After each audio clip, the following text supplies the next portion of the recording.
ನಮಸ್ತೆ, achiever academy ಶಿವಮೊಗ್ಗಕ್ಕೆ ಸ್ವಾಗತ. ನಾನು ನಿಮ್ಮ ಶಿವರಾಜ್ ಸರ್. ಸ್ನೇಹಿತರೆ, ಬಹುನಿರೀಕ್ಷಿತವಾದಂಥ PSI ಕ್ವಶನ್ ಪೇಪರ್ ಪಾರ್ಟ್ 8ಅಲ್ಲಿದ್ದೀವಿ. ನಾವು ಒಂದೊಂದೇ ಸಬ್ಜೆಕ್ಟ್ ಅಂದರೆ ಜೋಗ್ರಫಿಯನ್ನು ಸಾಮಾನ್ಯವಾಗಿ 8 ಪಾರ್ಟನ್ನು ಇವತ್ತು ಕ್ಲಾಸನ್ನು ಮಾಡಿದೆ. 8ನೇ ಪಾರ್ಟಾಗಿ ಕ್ಲಾಸನ್ನು ಮಾಡ್ತಿದ್ದೀವಿ. ಮತ್ತು ಇದಾದಮೇಲೆ PC ಇರ್ಬೋದು ಅಥವಾ FDST ಅಥವಾ KSCಗೆ ಒಂದೊಂದು ಸಬ್ಜೆಕ್ಟ್ ಮೇಲೆ ಇದುವರೆಗೆ ಬಂದಂಥ ಕ್ವಶನ್ಸ್ಗಳನ್ನು ಮಾಡ್ತಿದ್ದೀವಿ. ಯಾಕಂದರೆ ನಿಮಗೆ ಓದೋದಕ್ಕೆ ಅನುಕೂಲವಾಗಲಿ. ಸಾಕಷ್ಟು ಓದೋ ವಿದ್ಯಾರ್ಥಿಗಳಿಗೆ ಒಂದು ಫೌಂಡೇಶನ್ಸ್ ಅಥವಾ ಬುನಾದಿ ಅಂತ ಅಂದರೆ ಓಲ್ಡ್ ಕ್ವಶನ್ ಪೇಪರ್ ಸಾಲ್ವ್ ಆಗಿರಬೇಕು. ಈ ಓಲ್ಡ್ ಕ್ವಶನ್ ಪೇಪರನ್ನು ಎಲ್ಲ ಪ್ರಶ್ನೆ ಉತ್ತರಗಳಿಗೂ ಕೂಡ ಯಾಕೆ ಏನು ಅನ್ನೋದು ಉತ್ತರವನ್ನು ನಿಮಗೆ ಸಿಕ್ಕರೆ ತುಂಬ ಚೆನ್ನಾಗಿ ಉಪಯುಕ್ತವಾಗಿ ನೀವು ಮುಂದೆ ಸ್ಟಡಿ ಮಾಡೋಕ್ಕೆ ಅನುಕೂಲ ಆಗ್ತದೆ. ಹಾಗಾಗಿ ಆ ನಿಟ್ಟಿನಲ್ಲಿ ಈ ಓಲ್ಡ್ ಕ್ವಶನ್ ಪೇಪರ್ ಸಾಲ್ವಡನ್ನು ಮಾಡ್ತಿದ್ದೀವಿ. ಇವತ್ತು ಪಾರ್ಟ್ 8. ಹಾಗಾದರೆ ತಡ ಮಾಡೋದಕ್ಕೆ ಮೊದಲನೇ ಕ್ವಶನ್ಸ್ ನೋಡೋಣ. ಅಕ್ಷಾಂಶಗಳ ಪ್ರತಿಯೊಂದು ಡಿಗ್ರಿ ಇರೋದಕ್ಕೆ ಸಮನಾಗಿರ್ತವೆ ಅಂತ ಕ್ವಶನ್ಸ್ ಏನಂತಂದರೆ ಅಕ್ಷಾಂಶಗಳ ಪ್ರತಿಯೊಂದು ಡಿಗ್ರಿ ಇದಕ್ಕೆ ಸಮನಾಗಿರುತ್ತೆ ಅಂತ. ಅಂದರೆ difference between one latitude to another latitude ಅನ್ನೋ ಕ್ವಶನ್ಸನ್ನು ಕೇಳಿದ್ದಾನೆ.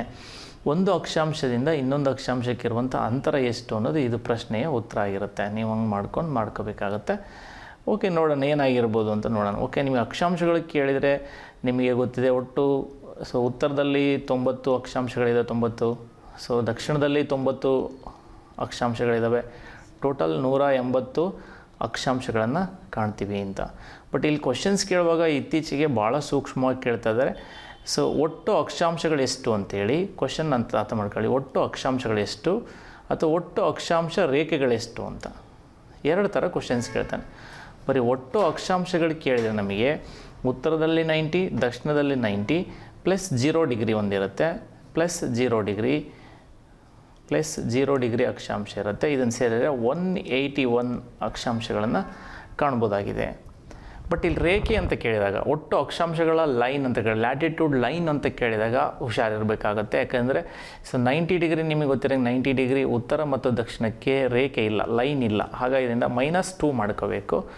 ನೀವು -181 -2 ಮಾಡಿದರೆ 179 ಸಿಗುತ್ತೆ. 170 ಲೈನ್ ಅನ್ನೋದು ರೇಖೆಗಳು, ಅಕ್ಷಾಂಶ ರೇಖೆಗಳು ಅಂತ ಕೇಳಿದರೆ 179 ಬರೀರಿ. ಒಟ್ಟು ಅಕ್ಷಾಂಶಗಳು ಅಂತ ಕೇಳಿದರೆ 181 ಬರೀಬೇಕಾಗುತ್ತೆ. ಇದ್ರ ಮೇಲೆ ಕ್ವಶನ್ಸ್ ನೋಡ್ತಾ ನಾವು ಈಗೇನು ಮಾಡ್ಬೋದು, ಒಂದು ಅಕ್ಷಾಂಶದಿಂದ ಇನ್ನೊಂದು ಅಕ್ಷಾಂಶಕ್ಕಿರಂಥ ಅಂತರ ಎಷ್ಟು ಅಂತ ಕ್ವಶನ್ಸ್ ಕೇಳ್ತಾನೆ. ಅವಾಗ ನಿಮಗೆ ನಾವು ಈಗ 101, 120, 111 ಈ ಥರ ಆನ್ಸರ್ ಇದೆ. ನೀವು ಆನ್ಸರನ್ನು ಮಾಡಿದಿರಿ ಅಂತ ಅನ್ಕೋತೀನಿ. ಈ ಕ್ವಶನ್ಸ್ಗೆ ರಿಲೇಟೆಡ್ ಕ್ವಶನ್ಸ್ ಆನ್ಸರ್ ಹೇಳುವಾಗ ಹಂಗೆ ಹೋಗಿದ್ದೆ ನಾನು. Okay, easy. 111 ಕಿಲೋಮೀಟರ್ ಒಂದು ಡಿಫ್ರೆನ್ಸ್. ಒಂದು latitude to another latitude difference between 111 kilometres ಅಂದರೆ 111 ಕಿಲೋಮೀಟರ್ಸ್ ಅನ್ನೋದು ಆನ್ಸರ್ ಆಗಿರುತ್ತೆ. Your answer correct. ಓಕೆ, 2ನೇ ಕ್ವಶನ್ಸ್ ನೋಡೋಣ. ಭಾರತದ ಯಾವ ನಗರವನ್ನು ಸಿಟಿ ಆಫ್ ಜಾಯ್ ಎಂದು ಕರೆಯುತ್ತಾರೆ? ನೋಡಿ, ರೇರ್ ಕ್ವಶನ್ಸ್ ಇದು ಸಿಕ್ಕಿರೋದು ನಮಗೆ ತುಂಬ ಅಪರೂಪದ ಕ್ವಶನ್ಸ್ ಹೇಳ್ಬೋದು. ಇದನ್ನು ಸಿಟಿ ಆಫ್ ಜಾಯ್ ಅಂತೇಳಿ ಭಾಳಷ್ಟು ಸಮಯದಲ್ಲಿ ಏನು ಕೇಳಿಲ್ಲ, ಯಾವಾಗಾರು ಒಂದು ಟೈಮ್ ಕೇಳಿದ್ದಾನೆ. ಬಟ್ ಇಂಪಾರ್ಟೆಂಟ್ 2008-18 PCL ಕೇಳಿರೋಂಥದ್ದು. ಕೋಲ್ಕತ್ತಾ, ಸಿಮ್ಲಾ, ಜೈಪುರ, ಬ್ಯಾಂಗ್ಳೂರು ಅಂತ ಇದೆ. ಸಿಟಿ ಆಫ್ ಜಾಯ್ಸ್ ಅಂತ ಪ್ರತಿಯೊಂದು ದೇಶದಲ್ಲೂ ಇದೆ. ಅದು ಮೂಲತಃವಾಗಿ ನಮಗೆ ಸಿಗೋಂಥದ್ದು ಯುನೈಟೆಡ್ ಸ್ಟೇಟ್ ಆಫ್ ಅಮೇರಿಕಾದಲ್ಲಿ ಇರೋಂಥ ಸಿಟಿ ಆಫ್ ಜಾಯ್ಸ್ ಅಂತ ಕೇಳ್ತಾರೆ. ಸಿಟಿ ಆಫ್ ಜಾಯ್ಸ್ ಅನ್ನೋದು ಕಲ್ಚರ್ಲಿ ಆರ್ಕಿಟೆಕ್ಚರ್ಸ್ ಇರಬೇಕಂದ್ರೆ ನಮಗೆ ಕಲೆ ಮತ್ತು ವಾಸ್ತುಶಿಲ್ಪಕ್ಕೆ ಸಂಬಂಧಪಟ್ಟಂಗೆ ತುಂಬ ವಾಸ್ತವಿಕ ನಮ್ಮಲ್ಲಿ ಹೆಚ್ಚು ಕಲೆ ಮತ್ತು ವಾಸ್ತುಶಿಲ್ಪದ ಕಟ್ಟಡಗಳಿರ್ಬೋದು, ಬ್ರಿಡ್ಜಸ್ ಇರ್ಬೋದು, ಅಥವಾ ಬೇರೆ ಬೇರೆ ಥರದಾದಂತಹ ವಿನ್ಯಾಸಗಳಿರ್ಬೋದು. ಇವುಗಳನ್ನು ನಾವು ಹೊಂದಿರೋಂಥ ಸಿಟಿ ಅಂದರೆ city of joys United State ಅಮೇರಿಕಾದಲ್ಲಿ ಹೇಗಿದೆಯೋ ಹಾಗೆ ಹೋಲಿಕೆ ಇರಬೇಕಾಗುತ್ತೆ. ಇದನ್ನು ನಾವು ಯಾವ ನಗರಕ್ಕೆ ಕರಿತೀವಿ ಇಂಡಿಯಾದಲ್ಲಿ ಅಂಥೇಳಿ ಸಿಟಿ ಆಫ್ ಜಾಯ್ಸ್ ಅಂತೇಳಿ ಕರೆಯೋದು ನಮಗೆ. ಆರ್ಕಿಟೆಕ್ಚರ್ಲಿ ಅಂದರೆ ಕಲ್ಚರ್ ಮತ್ತು ಆರ್ಕಿಟೆಕ್ಚರ್ಲಿ ವಿಭಿನ್ನವಾದಂತಹ ಬ್ರಿಡ್ಜ್ಗಳನ್ನು ಮತ್ತು ತುಂಬ ವೈಜ್ಞಾನಿಕ ರೀತಿಯ ಬ್ರಿಡ್ಜ್ಗಳನ್ನು ಕಟ್ಟಿರೋಂಥದ್ದು ಸಿಟಿ ಆಫ್ ಜಾಯ್ನ ಕೋಲ್ಕತ್ತಾ ಹೋಲಿಕೆ ಆಗುತ್ತೆ. ಇಲ್ಲಿ ನೋಡಿ, city of joys Kolkata. Why Kolkata is called city of joys ಅಂತೇಳಿ ಕೇಳಿದರೆ ಅಲ್ಲಿರೋಂಥ ಬ್ರಿಡ್ಜಸ್ ಇರ್ಬೋದು ಅಥವಾ ವಾಸ್ತವಿಕವಾಗಿ ವಾಸ್ತುಶಿಲ್ಪಕ್ಕೆ ಸಂಬಂಧಪಟ್ಟಿರೋಂತಹ ಒಳ್ಳೆ ಕಲೆ ಮತ್ತು ವಾಸ್ತುಶಿಲ್ಪಕ್ಕೆ ಸಂಬಂಧಪಟ್ಟಂಗೆ ಸಿಟಿ ಆಫ್ ಜಾಯ್ಗೆ ಹೋಲಿಕೆ ಮಾಡಲಾಗಿದೆ. ಓಕೆ, ಮುಂದಿನ ಕ್ವಶನ್ ನೋಡೋಣ. ಕೆಳಗಿನ ಪರ್ವತ ಶ್ರೇಣಿಗಳಲ್ಲಿ ಯಾವುದು ಭಾರತದಲ್ಲಿನ ಒಂದು ರಾಜ್ಯದ ಮೇಲೆ ಮಾತ್ರ ಹರಡಿದೆ ಅಂತ ಕೇಳಿದ್ದಾರೆ. ಓಕೆ, ಕ್ವಶನ್ಸ್ ತುಂಬ ಇಂಪಾರ್ಟೆಂಟ್. ನೀವು ಚಿತ್ರ ನೋಡಿ ಆನ್ಸರ್ ಹೇಳ್ಬೋದು ಅಂತ ಕ್ವಶನಲ್ಲಿ ಚಿತ್ರಗಳನ್ನು ತೋರ್ಸೋಕ್ಕೆ ಟ್ರೈ ಮಾಡಿದ್ದೀವಿ. ಚಿತ್ರದ ಮೂಲಕ ಕಲಿಸ್ತಾ ಇದ್ದೀವಿ ನಿಮಗೆ ಶಾಶ್ವತವಾಗಿ ನೆನಪುಳಿಲಿ ಅಂತ. ಈ ಥರದ ಒಂದು ಕೇವ್ಸ್ ಅಂದರೆ ಗುಹೆಗಳಲ್ಲಿರೋಂತಹ ಕಟ್ಟಡ ಅಥವಾ ವಾಸ್ತುಶಿಲ್ಪ ಭಾಳ ಫೇಮಸ್ ಆಗಿರುತ್ತೆ ಇಂಡಿಯಾದಲ್ಲಿ. ಗುಹೆಗಳಲ್ಲಿ ಕೇವ್ಸ್ ಮೂಲಕ ಇರೋಂಥದ್ದು ಅಂದರೆ ಗುಹೆಗಳಲ್ಲಿರೋಂಥ ಕಟ್ಟಡ, ಅದರಲ್ಲಿ ಅಜಂತನ, ಅರಾವಳಿನ, ಸಾತ್ಪುರನ, ಸಹ್ಯಾದ್ರಿನ ಅಂತ ಕ್ವಶನ್ಸ್ ಅರ್ಥ ಮಾಡ್ಕೊಳ್ಳಿ. ಒಂದೇ ಒಂದು ರಾಜ್ಯದಲ್ಲಿ ಇರಬೇಕು, ಅದು ಒಂದೇ ಒಂದು ರಾಜ್ಯದಲ್ಲಿ ಇರಬೇಕು. ಉದಾಹರಣೆ ನೀವು ತೊಗೊಂಡ್ರೆ ಸಹ್ಯಾದ್ರಿ ತೊಗೊಂಡ್ರೆ ಗುಜರಾತ್ ಇದೆ, ಮಹಾರಾಷ್ಟ್ರ ಇದೆ, ಗೋವಾ ಇದೆ, ಕರ್ನಾಟಕ ಇದೆ, ಕೇರಳ ಇದೆ ಮತ್ತು ತಮಿಳ್ನಾಡಿದೆ. ಸೊ ಯಾವುದು ನಿಮಗೆ ಸಹ್ಯಾದ್ರಿ ಆಗಲ್ಲ. ಸಾತ್ಪುರನೂ ಕೂಡ ಆಗಲ್ಲ. ಸಾತ್ಪುರ, ವಿಂಧ್ಯ ಇವೆಲ್ಲ ಕೂಡ ನಿಮಗೆ 2-3 ಡಿಸೀಸ್ ಇದು ಹೇಳ್ತವೆ. ನೆಕ್ಸ್ಟ್ ಅರಾವಳಿ ಬೆಟ್ಟಗಳು ನಿಮಗೆ ಗುಜರಾತು, ರಾಜಸ್ಥಾನು, ಆಮೇಲೆ ದೆಹಲಿ, ಹರಿಯಾಣ 4 ಸ್ಟೇಟಲ್ಲಿ ಕಂಡುಬರುತ್ತೆ. So Ajanta very important. ನೀವು ನೋಡೋದಾದರೆ ಆನ್ಸರ್ ನೋಡೋದಾದರೆ ಈಸಿಯಾಗಿ ಕಂಡುಹಿಡಿಬೋದು. ಒಂದೇ ಒಂದು ಸ್ಟೇಟಲ್ಲಿ ಅದು ಅಜಂತ, ಮಹಾರಾಷ್ಟ್ರದಲ್ಲಿ ಸಿಗೋಂಥದ್ದು ಬ್ಯೂಟಿಫುಲ್ ಪ್ಲೇಸ್ ಅಜಂತ ಕೇವ್ಸ್ ಅಂತ ಕರಿತೀವಿ. ಸೊ ಇದು ತುಂಬ ಇಂಪಾರ್ಟೆಂಟ್ ಆಗಿರುತ್ತೆ, ಒಂದೇ ಸ್ಟೇಟಲ್ಲಿ ಕಂಡುಬರೋಂಥದ್ದು ಅಂತ ಕಂಡುಹಿಡಿಬೋದು. ಓಕೆ, ಮುಂದಿನ ಪ್ರಶ್ನೆ ನೋಡ್ಬೋದು. ಕೆಳಗಿನವುಗಳಲ್ಲಿ ಯಾವುದು ಕಬ್ಬಿಣದ ಅದಿರಲ್ಲ ಅಂತ ಕೇಳಿದ್ದಾರೆ. ಹ್ಯಾಮಟೈಟ್, ಮ್ಯಾಗ್ನೆಟೈಟ್, ಮ್ಯಾಲೋಸೈಟ್ ಮತ್ತು ಲಿಮೋಟೈಟ್ ಅಂತ. ಸಾಮಾನ್ಯವಾಗಿ ನಿಮಗೆ ಕಬ್ಬಿಣದ ವಿಧಗಳು ನಿಮಗೆ ಗೊತ್ತಿದೆ ಹೇಳ್ಬೋದು. ಸೊ ಅತ್ಯಂತ ಉತ್ಕೃಷ್ಟ ದರ್ಜೆಯ ಅದಿರು ಯಾವುದು ಅಂತ ಕ್ವಶನ್ಸ್ ಕೇಳ್ತಾನೆ. ಮ್ಯಾಗ್ನೆಟೈಟ್. ಸೊ 2ನೇ ದರ್ಜೆದು ಹ್ಯಾಮಟೈಟ್, 3ನೇದು ಲಿಮೋನೈಟ್, 4ನೇದು ಇಂಪಾರ್ಟೆಂಟ್ ಇಲ್ಲಿ ಮಿಸ್ ಆಗಿರೋಂಥದ್ದು 4ನೇದು ಸಿಡಿರೈಟ್ ಅಂತ ಬರುತ್ತೆ. ಸೊ ಆಗ ಇದನ್ನು ನೀವು ಹೇಳ್ಬೋದು, ಈಸಿಯಾಗಿ ಆನ್ಸರ್ ಹೇಳ್ಬೋದು ಅನ್ಕೋತೀನಿ. ಆಲ್ರೆಡಿ ಹೇಳಿದರೆ ಓಕೆ, ನಿಮಗೆ 1 ಮಾರ್ಕ್ಸ್ ಸಿಕ್ಕಿರುತ್ತೆ. ನೋಡೋಣ ಕ್ವಶನ್ಸಿಗೆ ಆನ್ಸರ್ ಬಿಡೋಣ. ಇಲ್ಲೊಂದು ಕೆಲವೊಂದು ಟಿಪ್ಪಣಿಯನ್ನು ಹಾಕಿ ನೋಡ್ಕೊಳ್ಳಿ. ಹೆಮಾಟೈಟ್ ವೆರಿ ಇಂಪಾರ್ಟೆಂಟ್ 72, ಮ್ಯಾಗ್ನೆಟೈಟ್ 72% ಇದೆ, ಹಂಗಾಗಿ ಇದೇ ಉತ್ಕೃಷ್ಟ ದರ್ಜೆ ಇದಾಗಿರುತ್ತೆ. ಸೊ ಲಿಮೋನೈಟ್ 59, ಸಿಡಿರೈಟ್ 48% ಇದೆ, ಹಾಗಾಗಿ ಹೆಮಾಟೈಟ್ 2ನೇ ದರ್ಜೆದ್ದು ಆಗಿರುತ್ತೆ. ಫಸ್ಟು ಮ್ಯಾಗ್ನೆಟೈಟೇ ಬರುತ್ತೆ. ಓಕೆ, ಇವುಗಳ ಫಾರ್ಮುಲಾ ಕೂಡ ಬರ್ಕೊಳ್ಳಿ ಆಯಿತಾ. Fe2O3 ಅಂತ ಅಂದರೆ ಹೆಮಾಟೈಟ್, Fe3O4 ಅಂದರೆ ಮ್ಯಾಗ್ನೆಟೈಟ್. ಇವೆರಡರೂ ನಿಮಗೆ ಇಂಪಾರ್ಟೆಂಟ್ ಆಗಿರುತ್ತೆ. ಮೆಲೋಸೈಟ್ ಇದು ಕಬ್ಬಿಣದ ಅದಿರಲ್ಲ ಅನ್ನೋದು ಗೊತ್ತಾಗಿದೆ. ಓಕೆ, ಮುಂದಿನ ಪ್ರಶ್ನೆ ನೋಡೋಣ ಇವಾಗ. ಸೊ 5ನೇ ಪ್ರಶ್ನೆ, ಕರ್ನಾಟಕದ ವಿಸ್ತೀರ್ಣ ಎಷ್ಟು ಅಂತ ಕ್ವಶನ್ ಕೇಳಿದ್ದಾನೆ. ಸೊ ಭಾಳ ಚೆನ್ನಾಗಿ ನೆನ್ಪಿಟ್ಕೊಳ್ಳೋಕ್ಕೆ ಐಡಿಯಾಸ್ ಇದೆ, ನೋಡ್ಕೋಬೋದು. ಯಾಕಂದರೆ ನೀವು ಇದರಲ್ಲಿ ಒಂದು ಲಾಜಿಕಲಿ ಒಂದು ನೋಡೋದಾದರೆ ಸೊ 19 ನೆನ್ಪಿಟ್ಕೊಂಡ್ರಾಯ್ತು. 19 ಲಾಸ್ಟ್ ಡಿಜಿಟಲ್ ಕೂಡ ಉಲ್ಟಾ ಇರುತ್ತೆ. ಇದು 19 ಅನ್ನೋದು ಉಲ್ಟಾ ಆಗಿದೆ. ಸೊ ಈ ಥರದ್ದು ಒಂದು ನಂಬರ್ ಮೇಲೆ ಮಧ್ಯೆ 2 ನಂಬರ್ಸನ್ನು ನೆನ್ಪಿಟ್ಕೊಂಡ್ರೆ ಈಸಿ ಹೇಳ್ಬೋದು ಇದನ್ನು. ಸೊ 2 ನಂಬರ್ ಇಟ್ಕೊಳ್ಳಿ. 19 ಇರೋದು 91 ಆಗಿ ಲಾಸ್ಟ್ ನಂಬರ್ ಇರುತ್ತೆ. ನಮ್ಮ ಮಧ್ಯೆ 2 ನಂಬರ್ ಮಾತ್ರ ನಿಮಗೆ ಬೇಕಿದೆ. ಮಧ್ಯೆ 2 ನಂಬರ್ ಮಾತ್ರ ಬೇಕಿದೆ. ಈ ಲಾಜಿಕಲಿ ನೆನ್ಪಿಟ್ಕೊಂಡ್ರೆ ಅಲ್ಲಿ ಆನ್ಸರ್ನ ಹುಡುಕ್ಬೋದು. ಸೊ 1991 ಇರೋಂಥ ಲಾಜಿಕ್ ಎಲ್ಲಿದೆ ನೋಡೋಣ. ಸೊ ಇದರಲ್ಲಿ 1991, ಸೊ 91 ಇದೆ, ಇದು ಬರಲ್ಲ. ಓಕೆ, ಇಲ್ಲಿ ಕೇಳ್ಬೋದು 19. ಓಕೆ, 91 ಇದಿಲ್ಲ, ಇದನ್ನ ಕೇಳ್ಬೋದು. ಇದು ಕೂಡ ನಿಮಗೆ ರಾಂಗ್ ಮೆಟೀರಿಯಲ್. 1991 ಅನ್ನೋದು ಡಿಜಿಟಲ್ ಇಲ್ಲಿದೆ, ಹಾಗಾಗಿ ಈಸಿಯಾಗಿ ನೀವು ಗೆಸ್ ಮಾಡ್ಬೋದು. ಉತ್ತರನ ಪೂರ್ತಿ ನೆನ್ಪಿಡಿದ್ರೆ, ಇಷ್ಟಾದರೂ ನೆನ್ಪಿಟ್ಕೊಂಡ್ರೆ ಈಸಿ ಮಾಡ್ಬೋದು. ಓಕೆ, ಆನ್ಸರ್ ನೋಡಿ 1,000. ಸೊ 1,91,791 ಚದರ ಕಿಲೋಮೀಟರ್ ಕರ್ನಾಟಕದ ಒಟ್ಟು ವಿಸ್ತೀರ್ಣ ಆಗಿದೆ. 1991 ಲಾಸ್ಟ್ ಡಿಜಿಟನ್ನು ನೆನ್ಪಿಟ್ಕೊಂಡ್ರೆ ಮಧ್ಯದ 2 ನಂಬರ್ ಈಸಿ ನೆನ್ಪಿಡ್ಬೋದು. ಓಕೆ, ಮುಂದಿನ ಪ್ರಶ್ನೆ ನೋಡೋಣ. So Greenwich mean time so 9-ಗೆ ಸಂಬಂಧಿಸಿದಂತೆ ಇಂಡಿಯನ್ ಸ್ಟ್ಯಾಂಡರ್ಡ್ ಟೈಮ್ನ ಲೆಕ್ಕ ಹಾಕಿ ಅಂತ ಕೇಳಿದ್ದಾರೆ. ನಿಮಗೆ ಇಲ್ಲಿ ಕನ್ನಡ ಕ್ವಶನ್ಸ್ ಏನಾಗುತ್ತೆ ಅಂದರೆ ಇಂಗ್ಲೀಷ್ ಟ್ರಾನ್ಸ್ಲೇಷನ್ಸ್ ಕ್ವಶನ್ಸ್ ಆಗೋದ್ರಿಂದ ಕನ್ನಡ ಸರಿ ಮೀನಿಂಗ್ ಬರಲ್ಲ. ಬಟ್ ನಾವು ಕ್ಲೀನಾಗಿ ಓದೋದ್ರೆ ಗ್ರೀನ್ವಿಚ್ ಸಮಯವು ಭಾರತದ ಇಂಡಿಯನ್ ಸ್ಟ್ಯಾಂಡರ್ಡ್ ಟೈಮಿಗೆ ಎಷ್ಟು ವ್ಯತ್ಯಾಸ ಇದೆ ಅಂತ ಕೇಳಬೇಕು. ಕ್ಲಿಯರಾಗಿ ಕೇಳಿದಾರೆ. ಇಲ್ಲಿ ಟ್ರಾನ್ಸ್ಲೇಷನ್ಸ್ ಕ್ವಶನ್ಸ್ ಮಾಡೋದ್ರಿಂದ ನಿಮಗೆ ಬಹುತೇಕವಾಗಿ ಇದಾಗುತ್ತೆ. ಎಕ್ಸಾಮಲ್ಲಿ ಇದೇ ಥರ ಇರುತ್ತೆ. ಯಾಕಂದ್ರೆ ಅವ್ರು ಟ್ರಾನ್ಸ್ಲೇಷನ್ ಕ್ವಶನ್ ನಾವು ಆ್ಯಸ್ ಇಟ್ ಈಸ್ ಬರೆದಿದ್ದೇವೆ ಅಷ್ಟೇ, ನಾವೇನು ಚೇಂಜ್ ಮಾಡೋಕ್ಕೆ ಹೋಗಿಲ್ಲ. ನಮ್ಮ ಪ್ರಕಾರ ಗ್ರೀನ್ವಿಚ್ ಸಮಯವು ಭಾರತ ಇಂಡಿಯನ್ ಸ್ಟ್ಯಾಂಡರ್ಡ್ ಟೈಮಿಗೆ ಅಂದರೆ ISTಗೆ ಎಷ್ಟು ವ್ಯತ್ಯಾಸ ಇದೆ ಅಥವಾ ಎಷ್ಟು ಮುಂದಿದೆ ಅಂತ ಕ್ವಶನ್ಸ್ ಕೇಳ್ತಾರೆ.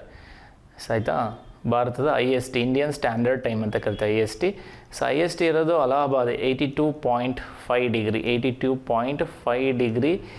ಸೊ ಪೂರ್ವ ಅಕ್ಷಾಂಶ ವೆರಿ ಇಂಪಾರ್ಟೆಂಟ್. ಉತ್ತರ ಪೂರ್ವ ಅಕ್ಷಾಂಶ ಅಂತಲೂ ಕರಿಬೋದು. ಇದನ್ನು ಉತ್ತರ ಪೂರ್ವ ಅಕ್ಷಾಂಶವನ್ನು ಇಂಡಿಯನ್ ಸ್ಟ್ಯಾಂಡರ್ಡ್ ಟೈಮ್ ಅಂತ ಕರಿತೇವೆ. 82.5 ಡಿಗ್ರಿ. ಇದನ್ನು ಅಲಹಾಬಾದ್ ರೇಖೆ ಅಂತ ಕರೀತಾರೆ. ಸೊ ಅಲಹಾಬಾದ್ ಎಲ್ಲಿದೆ ಅಂದರೆ ಉತ್ತರ ಪ್ರದೇಶದಲ್ಲಿ ಇದೆ ಇಂಪಾರ್ಟೆಂಟಾಗಿ. ಸೊ ಅಲಹಾಬಾದ್ ರೇಖೆ 5 ರಾಜ್ಯಗಳಲ್ಲಿ ಹಾದು ಹೋಗುತ್ತೆ ಅಂತ ನಿಮಗೆ ಗೊತ್ತಿರಬೇಕಾಗತ್ತೆ ಇಂಪಾರ್ಟೆಂಟಾಗಿ. ಸೊ ಅದು ಕೂಡ ನಿಮಗೆ ಗೊತ್ತಿರುತ್ತೆ. ಸೊ ಇದು ನಿಮಗೆ ನೆಕ್ಸ್ಟ್ ಕ್ವಶನ್ಸ್ ಇದರಲ್ಲಿ ಆನ್ಸರ್ ನೀವು ನೋಡ್ತಾ ಬರಬೇಕು. ಯಾಕಂದರೆ ಎಷ್ಟು ಕ್ವಶನ್ಸ್ ಕೇಳಿದ್ರೆ ಅಷ್ಟು ಆನ್ಸರ್ ಹೇಳಿದ್ರೆ ನೋಡೋಣ. ಸೊ ಭಾರತ ಗ್ರೀನ್ವಿಚ್ ಸಮಯಕ್ಕೆ ಭಾರತದಲ್ಲಿ 82.5 ಡಿಗ್ರಿ 82.5 ಡಿಗ್ರಿ ಎಷ್ಟು ಸಮಯ ಮುಂದಿದೆ ಪ್ಲಸ್ ಇದೆ ಅಂತ. ಲೆಫ್ಟಿಗೆ ಹೋದರೆ ಮೈನಸ್ ಮಾಡಿ ರೈಟಿಗೆ ಬಂದರೆ ನಮ್ಮ ಭಾರತ ರೈಟಿಗೆ ಇದೆ, ಪೂರ್ವಕ್ಕಿದೆ. ಹಾಗಾಗಿ ಇದನ್ನು ಏನು ಮಾಡೋದು, ಉತ್ತರ ಪೂರ್ವ ಅಂತ ಕರಿತೀವಿ ಇಂಡಿಯಾನ. ಸೊ ಇದನ್ನು 82.5 ಡಿಗ್ರಿನ ಎಷ್ಟು ಗಂಟೆ ಮುಂದಿದೆ ಅಂತ ಹೇಳಿದ್ರೆ ಗೊತ್ತಾಗುತ್ತೆ. ಒಂದು ಲ್ಯಾಂಗಿಟ್ಯೂಡಿಗೆ ಇನ್ನೊಂದು ಲ್ಯಾಂಗಿಟ್ಯೂಡಿಗೂ, ಸೊ ಒಂದು ಲ್ಯಾಂಗಿಟ್ಯೂಡ್ ಇನ್ನೊಂದು ಲ್ಯಾಂಗಿಟ್ಯೂಡಿಗೆ ವ್ಯತ್ಯಾಸ ಎಷ್ಟು ಅಂತ ಅಂದರೆ 111 ಕಿಲೋಮೀಟರ್ಸ್. ಸೊ ನೀವು 82.5 ಡಿಗ್ರಿನ ಇಂಟು 111 ಮಾಡಿದರೆ ನಿಮಗೆ ಆನ್ಸರ್ ಈಸಿ ಸಿಗ್ತಾ ಹೋಗುತ್ತೆ. ಸೊ ಈ ಆನ್ಸರ್ ಆಧಾರದ ಮೇಲೆ ನೀವೇನು ಮಾಡ್ಬೋದು, ಡಿವೈಡೆಡ್ ಬೈ 60 ಮಾಡ್ಕೋಬೇಕಾ, ಡಿವೈಡೆಡ್ ಬೈ 60 ಮಾಡ್ಕೊಳ್ಳಿ. ಎಷ್ಟು ಬರುತ್ತೆ ನೋಡಿ. ಅವಾಗ ನಿಮಗೆ ಆನ್ಸರ್ 530 ಬರುತ್ತೆ. ಇದು ಪ್ಲಸ್ ಆಗಿರುತ್ತೆ. ಹಾಗೆ ಪ್ಲಸ್ ಅಂದರೆ ಮುಂದೆ ಅಂತ, ಮೈನಸ್ ಅಂದರೆ ಹಿಂದೆ ಅಂತ. ಇಲ್ಲಿ 5.5 ಅಥವಾ 530 ಅನ್ನೋದು ಎಲ್ಲಿ ಸಮಯ ಬರುತ್ತೆ ಅದನ್ನು ನೀವು ಕುಟ್ ಮಾಡಬೇಕಾಗತ್ತೆ. 5:30 ಗಂಟೆ ಮುಂದಿದೆ ಅನ್ನೋದು ಆನ್ಸರ್ ಆಗಿರುತ್ತೆ. ಈಸಿಯಾಗಿ ಟೇಕ್ ಮಾಡ್ಬೋದು ಈ ಥರ. ಓಕೆ, 5:30 ಗಂಟೆ ಆನ್ಸರ್ ಮುಂದಿದೆ. ಸೊ ನಿಮಗೆ ಇಲ್ಲಿ ಚಿತ್ರ ಕೂಡ ಕೊಟ್ಟಿದ್ದೀವಿ, ಭಾವಚಿತ್ರನ. ಸೊ ಯಾವುದು, ಸೊ ಇದನ್ನು 0 ಡಿಗ್ರಿಯನ್ನು ಏನಂತ ಕರೀತಾರೆ ಅಂದರೆ ಗ್ರೀನ್ವಿಚ್ ಮೆರಿಡಿಯನ್ ಅಂತ ಕರಿತೀವಿ. ಸೊ ಇಂಗ್ಲೆಂಡಿನ ಒಂದು ಗ್ರೀನ್ವಿಚ್ ಹಳ್ಳಿಯಲ್ಲಿ ಹಾದು ಹೋಗಿದ್ದರಿಂದ ಇದನ್ನು ಗ್ರೀನ್ವಿಚ್ ಮೆಡಿರಿಯನ್ ಅಂತೇಳಿ ಕರೀತಾರೆ ಅಂಥೇಳಿ. ಸೊ ಇಲ್ಲಿ ಗೊತ್ತಾಗುತ್ತೆ ನೋಡಿರಿ, ಇಲ್ಲಿ ಹಾಕಿದ್ದೀವಿ, ವೆರಿ ಇಂಪಾರ್ಟೆಂಟ್. ಇದರ ಆಪೋಸಿಟ್ ಇರೋದೇ 180 ಡಿಗ್ರಿ ಆಗಿರುತ್ತೆ. 180 ಡಿಗ್ರಿ ಮತ್ತು 90 ಡಿಗ್ರಿ ಸೇರಿ ಒಂದೇ ರೇಖಾಂಶ ಅಂತ ತೊಗೊಳೋದ್ರಿಂದ ಒಟ್ಟು ರೇಖಾಂಶ ಕೇಳಿದರೆ 360, ಒಟ್ಟು ರೇಖಾಂಶ ಗೆರೆಗಳು ಕೇಳಿದರೆ ಅಥವಾ ರೇಖೆಗಳು ಕೇಳಿದರೂ ಕೂಡ ಎರಡಕ್ಕೂ ಆನ್ಸರ್ ಒಂದೇ, 360 ಡಿಗ್ರಿ. ಯಾಕಂದ್ರೆ 0 ಡಿಗ್ರಿ ಮತ್ತು ನಿಮಗೆ 180 ಡಿಗ್ರಿ ಈಕ್ವಲ್, ಆ ಕಡೆ ಇರೋದು ಈ ಕಡೆ ಇರೋದನ್ನು ಒಂದೇ ಆಗೋದ್ರಿಂದ, ಒಂದೇ ರೇಖೆ ಆಗಿದ್ದರಿಂದ ಇವನ್ನ ಈಕ್ವಲ್ ಒಂದೇ ಎರಡು ತೊಗೊಳಕ್ಕೆ ಬರಲ್ಲ. ಹಾಗಾದ್ರಿಂದ ಇದನ್ನು ಒಟ್ಟು ರೇಖಾಂಶಗಳಿಗೆ ಕೇಳಿದರೆ 360 ಬರೀರಿ. ಓಕೆ, ಆನ್ಸರ್ ಸಿಕ್ಕಿದೆ. ಮುಂದೆ ಹೋಗೋಣ ಇವಾಗ. ಓಕೆ, ಕರ್ನಾಟಕದಲ್ಲಿ ಶ್ರೀಗಂಧ ಮರಗಳು ಎಲ್ಲಿ ಡ್ಯಾಶ್ ಇವೆ ಅಂತ ಕೇಳಿದ್ದಾರೆ. ಕರ್ನಾಟಕದಲ್ಲಿ ತಾರ್ನ್ ಕಾಡುಗಳು ಅಥವಾ ಮುಳ್ಳು ಕಾಡುಗಳು, ಮ್ಯಾಂಗ್ರೋವ್ ಕಾಡುಗಳು, ಎವರ್ಗ್ರೀನ್ ಕಾಡುಗಳು ಮತ್ತು ಡೆಸಿಡ್ಯೂಯಸ್ ಕಾಡುಗಳು ಅಂತ, ಎಲೆ ಉದುರಿಸುವ ಕಾಡುಗಳು. ಡೆಸಿಡ್ಯೂಯಸ್ ಕಾಡುಗಳು ಅಂತಂದರೆ ಎಲೆ ಉದುರಿಸುವ ಕಾಡುಗಳು. ಎವರ್ಗ್ರೀನ್ ಫಾರೆಸ್ಟ್ ಅಂದರೆ ನಿತ್ಯ ಹರಿದ್ವರ್ಣ ಕಾಡುಗಳು. ಮ್ಯಾಂಗ್ರೋವ್ ಕಾಡುಗಳು ಅಂತೇಳಿ ಬರ್ತವೆ. ಮ್ಯಾಂಗ್ರೋವ್ ಕಾಡುಗಳು ನಿಮ್ಗೆ ಗೊತ್ತಿದೆ, ಸುಂದರ್ಬನ್ಸ್ ಕರ್ನಾಟಕದಲ್ಲಿ ಕುಂದಾಪುರ ಅಂತ. ತಾರ್ನ್ ಅಂದರೆ ಮುಳ್ಳು ಕಂಟೆಗಳು ಅಂತೇಳಿ ಕರಿತೀವಿ. ಮರುಭೂಮಿ ಅಥವಾ ಬಂಜರು ಭೂಮಿಯಲ್ಲಿ ತಾರ್ನ್ ಅಥವಾ ಮುಳ್ಳು ಕಂಟೆಗಳು ಕಾಡುಗಳು ಕಂಡುಬರ್ತವೆ. ಶ್ರೀಗಂಧ ಮರಗಳು ಸಾಮಾನ್ಯವಾಗಿ ಉಷ್ಣವಲಯದಲ್ಲಿ ಕಂಡುಬರ್ತವೆ. ಉಷ್ಣವಲಯದಲ್ಲಿ ಸಾಮಾನ್ಯವಾಗಿ ಕಾಡುಗಳು ಎಲೆ ಉದುರಿಸುವಾಗಿರ್ತವೆ. ಅಂದರೆ ಡೆಸಿಡ್ಯೂಯಸ್ ಆಗಿರ್ತವೆ, ಎಲೆ ಉದುರಿಸುವ ಕಾಡುಗಳಾಗಿರ್ತವೆ. ಎಲೆ ಉದುರಿಸುವ ಕಾಡುಗಳು ವೆರಿ ಇಂಪಾರ್ಟೆಂಟ್ ಆಗಿರುತ್ತೆ ಅಂತ ಆನ್ಸರ್ ಹೇಳ್ಬೋದು. ನಿಮ್ಮ ಆನ್ಸರ್ ಕೂಡ ಅದಾಗಿದೆ ಅಂತ ಅನ್ಕೋತೀನಿ ನಾನು. ಓಕೆ, ಮುಂದೆ ಪ್ರಶ್ನೆ ನೋಡೋಣ. ಭಾರತದ ಹವಾಮಾನ ಡ್ಯಾಶ್ ಅಂತ ಕೇಳಿದ್ದೇನೆ. ಭಾರತ ಯಾವ ರೀತಿಯ ಹವಾಮಾನ ಹೊಂದಿದೆ ಅಂತ ಕೇಳಿದ್ದೇನೆ. ಭಾರತವು ಉಷ್ಣವಲಯದ ಹವಾಮಾನ, ಉಷ್ಣವಲಯದ ಹವಾಮಾನ, ಮತ್ತೊಂದು ಸವನ್ನ ಹವಾಮಾನ ಪ್ರಕಾರ ಅಥವಾ ಉಷ್ಣವಲಯದ ಮಾನ್ಸೂನ್ ಪ್ರಕಾರದ ಹವಾಮಾನ ಅಂತ ಇದೆ ಕೇಳಿದ್ದಾನೆ. Very important.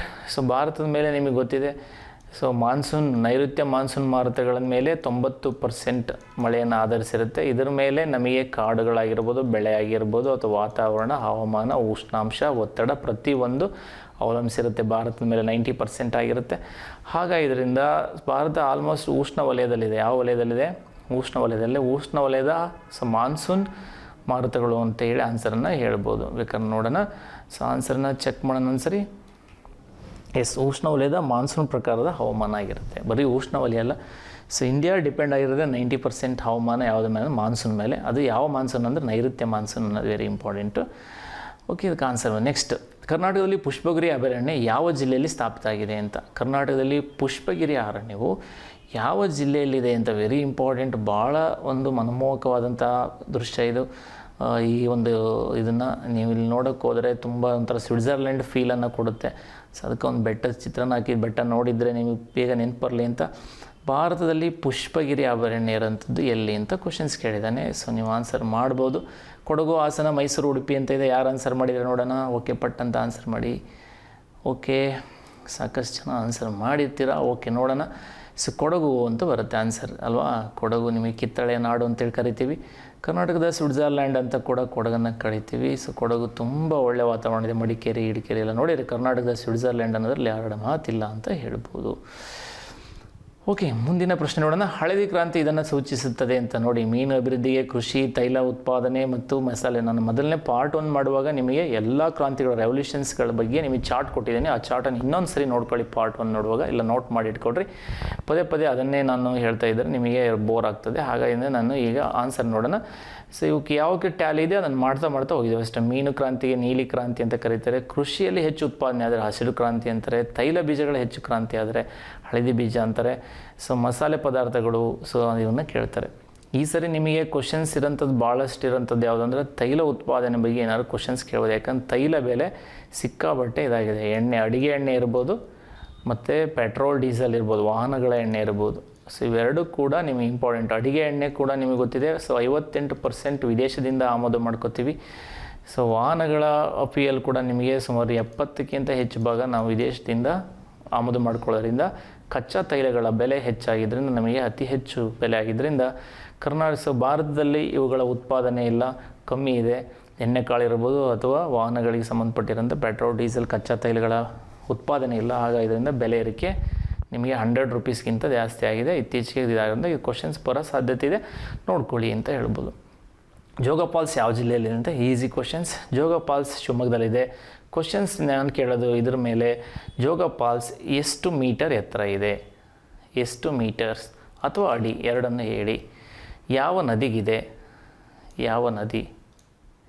ಯಾವ ನದಿಗೆ ಸಂಬಂಧಿಸಿದೆ, ಎಷ್ಟು ಮೀಟರ್ ಎತ್ತರ ಇದೆ ಅನ್ನೋದ್ರ ಬಗ್ಗೆ ನೀವು ಆನ್ಸರ್ ಮಾಡಬೇಕು. ಆನ್ಸರ್ ಮಾಡಿ, ತೊಂದರೆ ಇಲ್ಲ. ಕೆಳಗಡೆ ನೀವು ಆನ್ಸರ್ ಮಾಡಿದರೆ ನಾನು ನೋಡ್ತೀನಿ, ತೊಂದರೆ ಇಲ್ಲ. ಓಕೆ, ಪಟ್ಟಂತ ಆನ್ಸರ್ ಮಾಡ್ಬೋದು.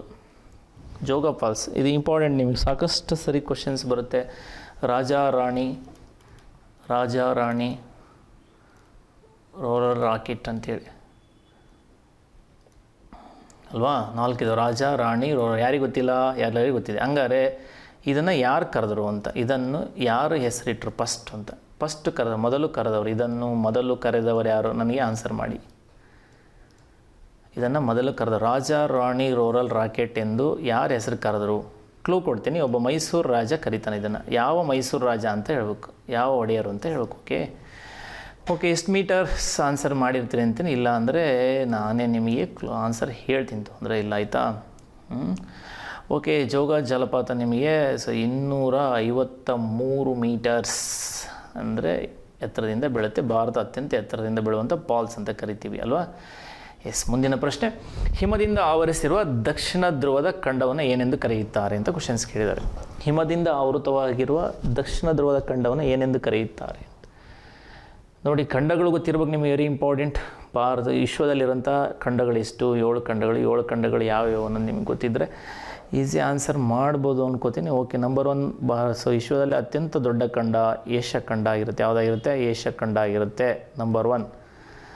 ನಂಬರ್ 2 ನಿಮಗೆ ಇರೋಂಥದ್ದು, ಇನ್ನು ರಷ್ಯಾನೂ ಸೇರಿಸ್ಕೀವ ನೀವು. 2 ಕಡೆ ಇದೆ ರಷ್ಯಾ, ಆದರೂ ಪರವಾಗಿಲ್ಲ, ರಷ್ಯಾನೂ ಸೇರಿಸ್ಕೊಳ್ಳಿ. ಓಕೆ, ಏಷ್ಯಾ ಖಂಡ, ಯುರೋಪ್ ಖಂಡ, ದಕ್ಷಿಣ ಆಫ್ರಿಕಾ ಖಂಡ, ಉತ್ತರ ಅಮೆರಿಕ ಖಂಡ, ಮತ್ತು ನಿಮಗೆ ದಕ್ಷಿಣ ಅಮೇರಿಕ ಖಂಡ, ಆಸ್ಟ್ರೇಲಿಯಾ ಖಂಡ, ಇನ್ನೊಂದು ಅಂಟಾರ್ಟಿಕ್ ಖಂಡ ಅಂತ ಇದೆ. ಹಿಮದಿಂದ ಆವೃತವಾಗಿರೋಂಥ ಖಂಡವನ್ನು ಏನಂತ ಕರೀತಾರೆ ಅಂದರೆ ಅಂಟಾರ್ಟಿಕ್ ಖಂಡ ಅಂತ ಕರೀತಾರೆ. ಅಂಟಾರ್ಟಿಕ್ ಖಂಡ ವೆರಿ ಇಂಪಾರ್ಟೆಂಟ್. ಆರ್ಟಿಕ್ ಖಂಡನೂ ಕೂಡ ಹಿಮದಿಂದನೇ ಇದಾಗಿದೆ ನಿಮಗೆ. ಇಂಪಾರ್ಟೆಂಟ್. ಇಲ್ಲಿ ಕೂಡ ಆರ್ಟಿಕ್ ಖಂಡ ಅಂತೇನು ಕರೆಯಲ್ಲ, ಅದನ್ನ ಆರ್ಟಿಕ್ ಓಷನ್ ಅಂತ ಕರಿತೀವಿ. ಅದು ಹಿಮದಲ್ಲಿದ್ದ ಜಾಸ್ತಿ ಇದೆ. ಬಟ್ ಇಲ್ಲಿ ಖಂಡ ಕೇಳಿದರೆ, ಕಾಂಟಿನೆಂಟ್ ಕೇಳಿದ್ರಿಂದ ನೀವು ಅಂಟಾರ್ಟಿಕ್ ಖಂಡವನ್ನು ಬರೀರಿ ಸಾಕು. ಓಕೆ, ಕ್ಲಿಯರ್ ಇದೆಯಾ? ಕ್ಲಿಯರ್ ಇದ್ದರೆ ಏನು ಮಾಡಿ, ಮುಂದಿನ ಪ್ರಶ್ನೆಗಳಿಗೆ ಉತ್ತರವನ್ನು ಹೇಳ್ತಾ ಹೋಗ್ಬೋದು. ಖಂಡಗಳು ವೆರಿ ಇಂಪಾರ್ಟೆಂಟ್. ಬಿಗ್ಗೆಸ್ಟ್ ಖಂಡ ಯಾವುದು, ಸಣ್ಣ ಖಂಡ ಯಾವುದು ಅಂತ ಕೇಳ್ತಾರೆ. ದೊಡ್ಡ ಖಂಡ ಏಷ್ಯಾ, ಸಣ್ಣ ಖಂಡ ಆಸ್ಟ್ರೇಲಿಯಾ ನಿಮಗೆ ಗೊತ್ತಿದ್ದರೆ ಆನ್ಸರ್ ಬರಿಬೋದು. ಮುಂದಿನ ಪ್ರಶ್ನೆ, ಭಾರತದಲ್ಲಿ ಮರುಭೂಮಿ ರಾಜ್ಯ ಎಂದು ಎನಿಸಿಕೊಳ್ಳುವ ರಾಜ್ಯ ಯಾವುದು ಅಂತೇಳಿ. ಮರುಭೂಮಿ ರಾಜ್ಯ ಅನಿಸ್ಕೋಬೇಕು. ಇಲ್ಲಿ ಈ ಕ್ವಶನ್ಸ್ ನೋಡಿದಾಗ ನಿಮಗೆ ಭಾಳಷ್ಟು ಅಧ್ಯಯನ ಮಾಡಿದವರಿಗೆ ರಾಜಸ್ಥಾನ್ ಥಾರ್ ಮರುಭೂಮಿ ಎಲ್ಲಿದೆ ಅಂತ ಕೇಳಿದಾಗ ನೀವು ಹೇಳ್ತೀರಿ ಗುಜರಾತ್. 1 ಗುಜರಾತ್, 2 ರಾಜಸ್ಥಾನ, 3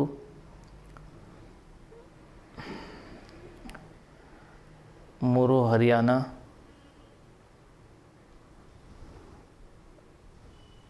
ಓಕೆ, ಇಲ್ಲಿ ಕೊಟ್ಟಿರೋ ಆನ್ಸರ್ ನೋಡೋಣ. ಥಾರ್ ಮರುಭೂಮಿ ಕೇಳಿದೆ ಇದೆ. ಮತ್ತು ಭಾರತ ಮತ್ತು ಪಾಕಿಸ್ತಾನ 2 ಭಾಗದಲ್ಲಿ ಇದ್ದಾವೆ ಅಂತೇಳಿ. ಭಾರತದಲ್ಲಿ ಚೋಲಿಸ್ತಾನ್ ಅಂತ ಕರೀತಾರೆ, ನಾವು ಥಾರ್ ಮರುಭೂಮಿ ಅಂತ ಕರಿತೀವಿ. ಪಾಕಿಸ್ತಾನದಲ್ಲಿ ಏನು ಕರೀತಾರೆ ಅದನ್ನು ಚೋಲಿಸ್ತಾನ್ ಅಂತ ಕರೀತಾರೆ. ಥಾರ್ ಮರುಭೂಮಿಯನ್ನು ಏನು ಕರೀತಾರೆ ಚೋಲಿಸ್ತಾನ್ ಅಂತ ಕರೀತಾರೆ. ಭಾರತದಲ್ಲಿ ಥಾರ್ ಅಂತ ಕರಿತೀವಿ. ಭಾರತದಲ್ಲಿರೋಂಥ ಮರುಭೂಮಿ ಅಂತ ಅಂದರೆ ನಿಮಗೆ ಎಕ್ಸಾಂಪಲ್ಲಿ ಕೇಳೋಂಥದ್ದು ಥಾರ್ ಮರುಭೂಮಿ.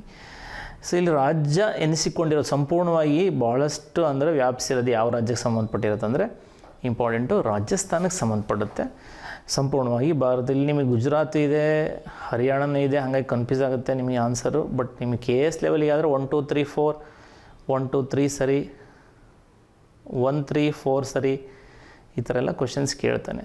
ಬಟ್ ನಿಮಗೀಗ ಇರೋದು PSI ಲೆವೆಲಿಗೆ ಇರೋದ್ರಿಂದ ನೀವು ಒಂದೇ ಆನ್ಸರ್ ಮಾಡ್ಕೋಬೇಕು, ಟಿಟ್ ಬಿಡಿಸ್ತಾರೆ. ಈಗ ಇರೋದ್ರಲ್ಲಿ ಅತಿ ಹೆಚ್ಚು ಹೊಂದಿರೋದನ್ನು ಮಾತ್ರ ಆಯ್ಕೆ ಮಾಡಿ, ರಾಜಸ್ಥಾನ ಮಾತ್ರ ಆಯ್ಕೆ ಮಾಡ್ಬೋದು ಅಷ್ಟೇ. ಈಗ ಇರೋದ್ರಲ್ಲಿ ಅಂದರೆ ಅತಿ ಹೆಚ್ಚಿರೋದು ರಾಜಸ್ಥಾನ 90%. ಅದೇ ನೋಡೋಣ, ಆನ್ಸರ್ ಒಂದ್ಸರಿ ಚೆಕ್ ಮಾಡೋಣ. ಓಕೆ, ರಾಜಸ್ಥಾನ ಸರಿ ಇದೆ. ಓಕೆ, ಖಾರಿಫ್ ಬೆಳೆಯನ್ನು ಯಾವ ಕಾಲದಲ್ಲಿ ಬೆಳೆಯುತ್ತಾರೆ ಅಂತ ಇದೆ. ಖಾರಿಫ್ ಬೆಳೆ ನಾನು ಹೇಳಿದೆ, ಖಾರಿಫ್ ಬೆಳೆ ಮತ್ತು ಇಂಪಾರ್ಟೆಂಟ್ ರಬಿ ಬೆಳೆ. ಖಾರಿಫ್ ಮತ್ತು ರಬಿ ಬೆಳೆ ಬಗ್ಗೆ ನಿಮಗೆ ಗೊತ್ತಿರಬೇಕು ಅಂತ ಹೇಳಿದೆ. ಖಾರಿಫ್ ಅಂದರೆ ಏನು, ರಬಿ ಅಂದರೆ ಏನು ಅಂತ. ಖಾರಿಫ್ ಅಂದರೆ ಮುಂಗಾರು ಬೆಳೆ, ಸೊ ರಬಿ ಅಂತಂದರೆ ಹಿಂಗಾರು ಬೆಳೆ, ಹಿಂಗಾರು ಬೆಳೆ ಅಂತ. ಓಕೆ, ಸೊ ಸಾಮಾನ್ಯವಾಗಿ ಜೂನ್ ಟು ಸೆಪ್ಟೆಂಬರ್ ಬೆಳೆ ಇದಾಗಿರುತ್ತೆ. ಹಿಂಗಾರು ಬೆಳೆ ಅಕ್ಟೋಬರ್ ಟು ಡಿಸೆಂಬರಲ್ಲಿ ಮಾಡೋಂಥ ಬೆಳೆ ಆಗಿರುತ್ತೆ. ಈಗ ಆನ್ಸರ್ ಹೇಳ್ಬೋದು ಅನ್ಕೋತೀನಿ ನಾನು ರಬಿ ಬೆಳೆ ಮತ್ತು ಇದ್ರ ಬಗ್ಗೆ. Okay, June to September answer ಸರಿ ಇದೆ. ನೆಕ್ಸ್ಟ್, ಸೂರ್ಯನ ಕಿರಣ ಭೂಮಿಯ ಮುಟ್ಟಲು ಎಷ್ಟು ಸಮಯ ಬೇಕು ಅಂತ ಕೇಳಿದೆ. ಸೂರ್ಯನ ಬೆಳಕು ಭೂಮಿಯನ್ನು ಮುಟ್ಟಲು ಎಷ್ಟು ಸಮಯ ಬೇಕಾಗುತ್ತೆ, ಇದರ ಆಧಾರದ ಮೇಲೆ ಭೂಮಿ ಮತ್ತು ಸೂರ್ಯ ಎಷ್ಟು ಕಿಲೋಮೀಟರ್ ದೂರದಲ್ಲಿದ್ದಾನೆ ಅಂತ ಹೇಳ್ಬೋದು. ಸಾಮಾನ್ಯವಾಗಿ ಇಲ್ಲಿ ಅಪ್ರಾಕ್ಸಿಮೇಟಾಗಿ ನೀವು ಕೊಟ್ಟಿದ್ದಾರೆ ಆನ್ಸರು. ಸೊ ನೀವು ಕರೆಕ್ಟಾಗಿ ಆನ್ಸರ್ ಬರೆಯೋದಾದ್ರೆ ನಿಮಗೆ ಬೇರೆ ಥರ 8.2 ಸೆಕೆಂಡ್ಸ್ ಅಂತ ಬರುತ್ತೆ. ಇಲ್ಲಿ ಪರವಾಗಿಲ್ಲ, 8 ಸೆಕೆಂಡೇ ನಿಯರೆಸ್ಟ್ ಆನ್ಸರು. ನೀವು ಬೇಕಿದ್ದರೆ ಚೆಕ್ ಮಾಡೋದಾದ್ರೆ ಮಾಡಿಕೊಡ್ರಿ. 8 ಮಿನಿಟ್ಸ್ ಆ್ಯಂಡ್ 20 ಸೆಕೆಂಡ್ ಅಂತ ಬರುತ್ತೆ. ಅಂದರೆ 8 ಮಿನಿಟ್ 20 ಸೆಕೆಂಡ್ ಅಂತ. ಸೂರ್ಯ ಮತ್ತು ಭೂಮಿಯ ನಡುವೆ ಇರೋಂಥ ಅಂತರವನ್ನು ತಲುಪೋದಕ್ಕೆ ಸೂರ್ಯನ ಬೆಳಕು ಬೇಕಾಗಿರೋದು ಎಷ್ಟು ಅಂತ ಅಂದರೆ ನೀವು 8.2 ಸೆಕೆಂಡ್ ಅಂತ ಬರುತ್ತೆ. ನೋಟ್ ಮಾಡಿ ಇಟ್ಕೊಳ್ಳಿ. ಎಸ್, ಸೂರ್ಯಗ್ರಹಣದಲ್ಲಿ ಹೇಗೆ ಸಂಭವಿಸುತ್ತೆ ಸೂರ್ಯಗ್ರಹಣ ಅಂತೇಳಿ. ಚಂದ್ರ ಭೂಮಿ ಸೂರ್ಯನ ಮಧ್ಯೆ ಬರುತ್ತದೆ, ಭೂಮಿ ಸೂರ್ಯ ಚಂದ್ರನ ಮಧ್ಯೆ ಬರುತ್ತೆ. ಈ ಥರ ಆನ್ಸರ್ ಕೊಟ್ಟಿದ್ದಾರೆ. ನೀವು ಕೊಟ್ಟಿರೋಂಥ ಚಿತ್ರ ನೋಡಿ ಆದರೆ ಹೇಳ್ಬೋದು. ಇಲ್ಲಿ ಸನ್ ಇದೆ, ಮೂನ್ ಇದೆ, ಅರ್ತ್ ಇದೆ. ಮಧ್ಯೆ ಬಂದವರು ಯಾರು? ಅರ್ತ್ ಮತ್ತು ಭೂಮಿಯ ಮಧ್ಯೆ. ಅದಕ್ಕೇನು ಮಾಡ್ಬೋದು, ಸೂರ್ಯಗ್ರಹಣ ಅಂತ ಅಂದರೆ SME ಅಂತ ನೆನ್ಪಿಟ್ಕೋಬೋದು. SME ಅಂಥೇಳಿ.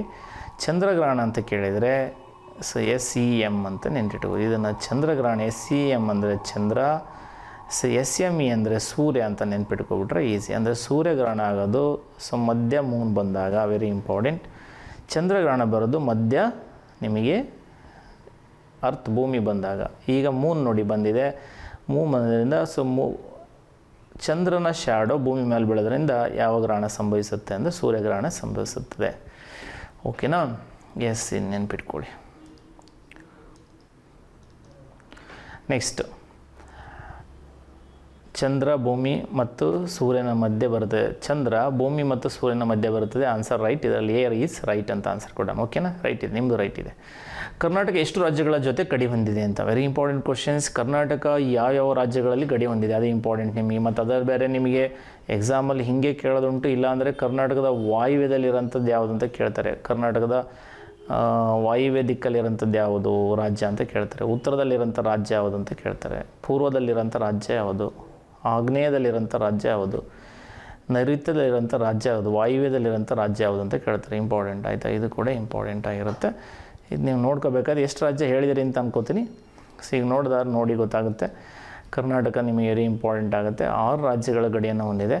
ಕರ್ನಾಟಕದಲ್ಲಿ ನಿಮಗೆ ನಾನು ನಿಮಗೆ ಇಲ್ಲಿ ಮ್ಯಾಪಲ್ಲಿ ತಿಳಿಸ್ದೆ ಯಾವ್ಯಾವ. ನಂಬರ್ 1 ಕರ್ನಾಟಕ ನಿಮಗೆ ಬರೋಂಥದ್ದು ಯಾವ್ಯಾವ ರಾಜ್ಯಗಳು ಸೇರ್ಕೊತವೆ ಅಂದರೆ, ಸೊ ಒಂದು ಗೋವಾ, ವಾಯುವ್ಯದಲ್ಲಿ ಗೋವಾ ಬರುತ್ತೆ, ಉತ್ತರದಲ್ಲಿ ಮಹಾರಾಷ್ಟ್ರ ಬರುತ್ತೆ, ನೆಕ್ಸ್ಟು ಈಶಾನ್ಯದಲ್ಲಿ ತೆಲಂಗಾಣ ಬರುತ್ತೆ, ಪೂರ್ವದಲ್ಲಿ ಆಂಧ್ರ ಬರುತ್ತೆ, ನೈಋತ್ಯದಲ್ಲಿ ತಮಿಳುನಾಡು ಬರುತ್ತೆ, TM, AP, Telangana.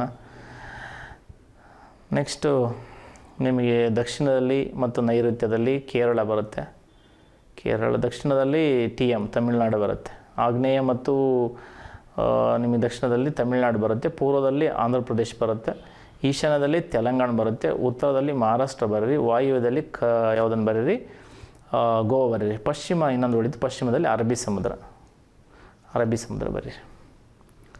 Clear? Next question ನೋಡೋಣ.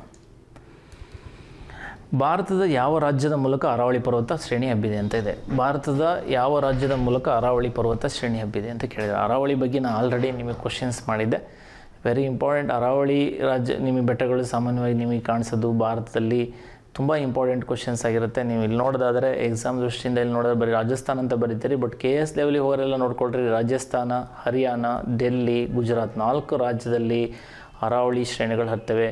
ಬಟ್ ಇಲ್ಲಿ PSI PC ಲೆವೆಲಲ್ಲಿ ಕ್ವಶನ್ಸ್ ಇಷ್ಟೇ ನಿಮ್ಮ ಲೆವೆಲಿಗೆ ಇರೋಂಥ ಕ್ವಶನ್ಸು. ಹಂಗಾಗಿ ಇರೋದನ್ನು ಬರ್ಕೊಂಡು ಹೋದ್ರೆ ಸಾಕು. ಡೀಟೇಲ್ಸ್ ಸ್ಟಡಿ ಮಾಡೋದಾದ್ರೆ ಇಷ್ಟು ಮಾಡಬೇಕಾಗುತ್ತೆ. ನೆಕ್ಸ್ಟ್, ಸ್ವರ್ಣೇಮ ಚತುರ್ಭುಜ ಯಾವುದಕ್ಕೆ ಸಂಬಂಧಿಸಿದೆ ಅಂತೇಳಿ ಗೋಲ್ಡನ್ ಕಾರಿಡಾರ್ ಅಂತ ಕರೀತಾರೆ. ಸೊ ಗೋಲ್ಡನ್ ಕಾರಿಡಾರ್ ಬಗ್ಗೆ ಸಂಬಂಧಪಟ್ಟಂಗೆ ಏನಕ್ಕೆ ಸಂಬಂಧಪಟ್ಟಿರೋದಂತ ಕರೀತಾರೆ. ರೈಲ್ವೆ ಅಥವಾ ಹೆದ್ದಾರಿ, ವಿಮಾನ ನಿಲ್ದಾಣ, ಜಲಮಾರ್ಗ ಅಂತ ಕರೀತಾರೆ. ಸೊ ಸಾಮಾನ್ಯವಾಗಿ ಈ ಕ್ವಶನ್ಸ್ ನಿಮಗೆ ವೆರಿ ಇಂಪಾರ್ಟೆಂಟ್ ಆಗುತ್ತೆ. 2018 PC ಎಲ್ಲ ಕಡೆ ಕ್ವಶನ್ಸ್ ಕೇಳಿದ್ದಾರೆ. KS ಲೆವೆಲಿಗೆ ಕೂಡ ಕ್ವಶನ್ಸ್ ಬಂದಿದೆ. ಎಷ್ಟು ರಾಜ್ಯಗಳು ಲಭ್ಯತೆ ಎಲ್ಲ ಕ್ವಶನ್ ಕೇಳ್ತಾರೆ. ಸೊ ಗೋಲ್ಡನ್ ಕಾರಿಡಾರ್ ಸಂಬಂಧಪಟ್ಟಂಗೆ ನಿಮಗೆ ಎಕ್ಸಾಮಲ್ಲಿ GQ ಅಂತೇಳಿ ಕರಿತೀವಿ. GQ ಅಂತ ಹೇಳಿ ನಿಮಗೆ ವೆರಿ ಇಂಪಾರ್ಟೆಂಟ್ ಆಗುತ್ತೆ.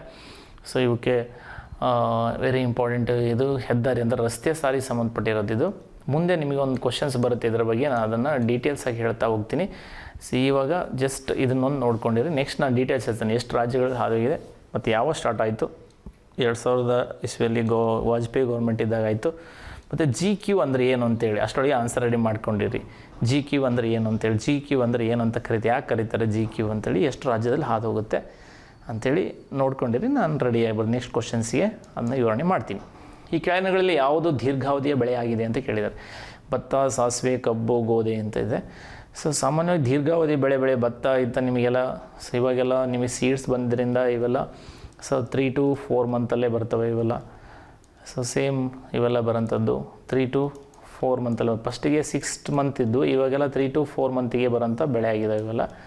ಸೊ ಈ ಕಬ್ಬು ಮಾತ್ರ ನಿಮಗೆ 6 ಅಥವಾ 6 to 8 ಹತ್ತಿರ ಬರುತ್ತೆ. 1 ಇಯರ್ ಹೆಚ್ಚು ಕಮ್ಮಿ ಬೇಕಾಗುತ್ತೆ ನಿಮಗೆ. ಹಾಗಾಗಿ ದೀರ್ಘಾವಧಿ ಬೆಳೆಯಲ್ಲಿ ಕೊಟ್ಟಿರೋ ಲೀಸ್ಟಲ್ಲಿ ನಿಮಗೆ ಯಾವ್ದು ಬರುತ್ತೆ ಅಂದರೆ ಕಬ್ಬು ಬರುತ್ತೆ answer. Okay,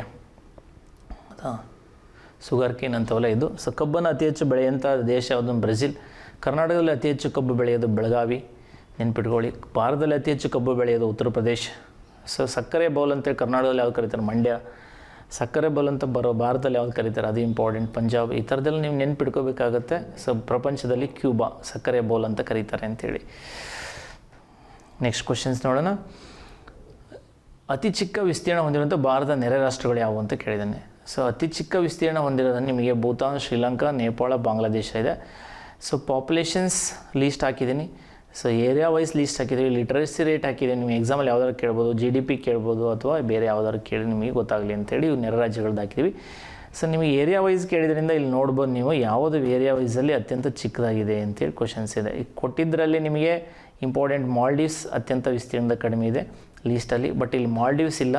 so Bhutan, Sri Lanka, Nepal, ಬಾಂಗ್ಲಾದೇಶಕ್ಕೆ compare ಮಾಡಿದರೆ ನಿಮಗೆ ಸೊ ತುಂಬ ಕಮ್ಮಿ ಬರೋಂಥದ್ದು ಯಾವುದಂದ್ರೆ ಭೂತಾನ್ ಆಗಿರುತ್ತೆ. ಸೊ ಹಾಗೆ ಪಾಪ್ಯುಲೇಷನ್ಸಲ್ಲಿ ಏನಾದರೂ ಕೇಳಿದ್ರು ಕೂಡ ಇಂಪಾರ್ಟೆಂಟ್ ಆಗುತ್ತೆ. ಇಲ್ಲಿ ನೀವು ನೋಡ್ಕೋಬೇಕಾಗುತ್ತೆ ಆನ್ಸರ್ಗಳನ್ನ. ಸೊ ಯಾವುದು ಭೂತಾನೇ ಕಮ್ಮಿ ಬರುತ್ತೆ.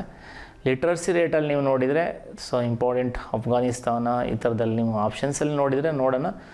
ಆಪ್ಷನ್ಸಲ್ಲಿ ನೀವು ನೋಡಿ ಕ್ವಶನ್ಸನ್ನು ಆನ್ಸರ್ ತೊಗೋಬೋದು. ಸೊ ಇದನ್ನು ನೀವು ಲಿಟ್ರಸಿ ಲೆವೆಲಿಗೆ ಕೇಳಿದರೆ ನೀವೇನು ಬರೀತಿದ್ರಿ ಅಂತೇಳಿ ನೋಡಬೇಕು. ಅಂದರೆ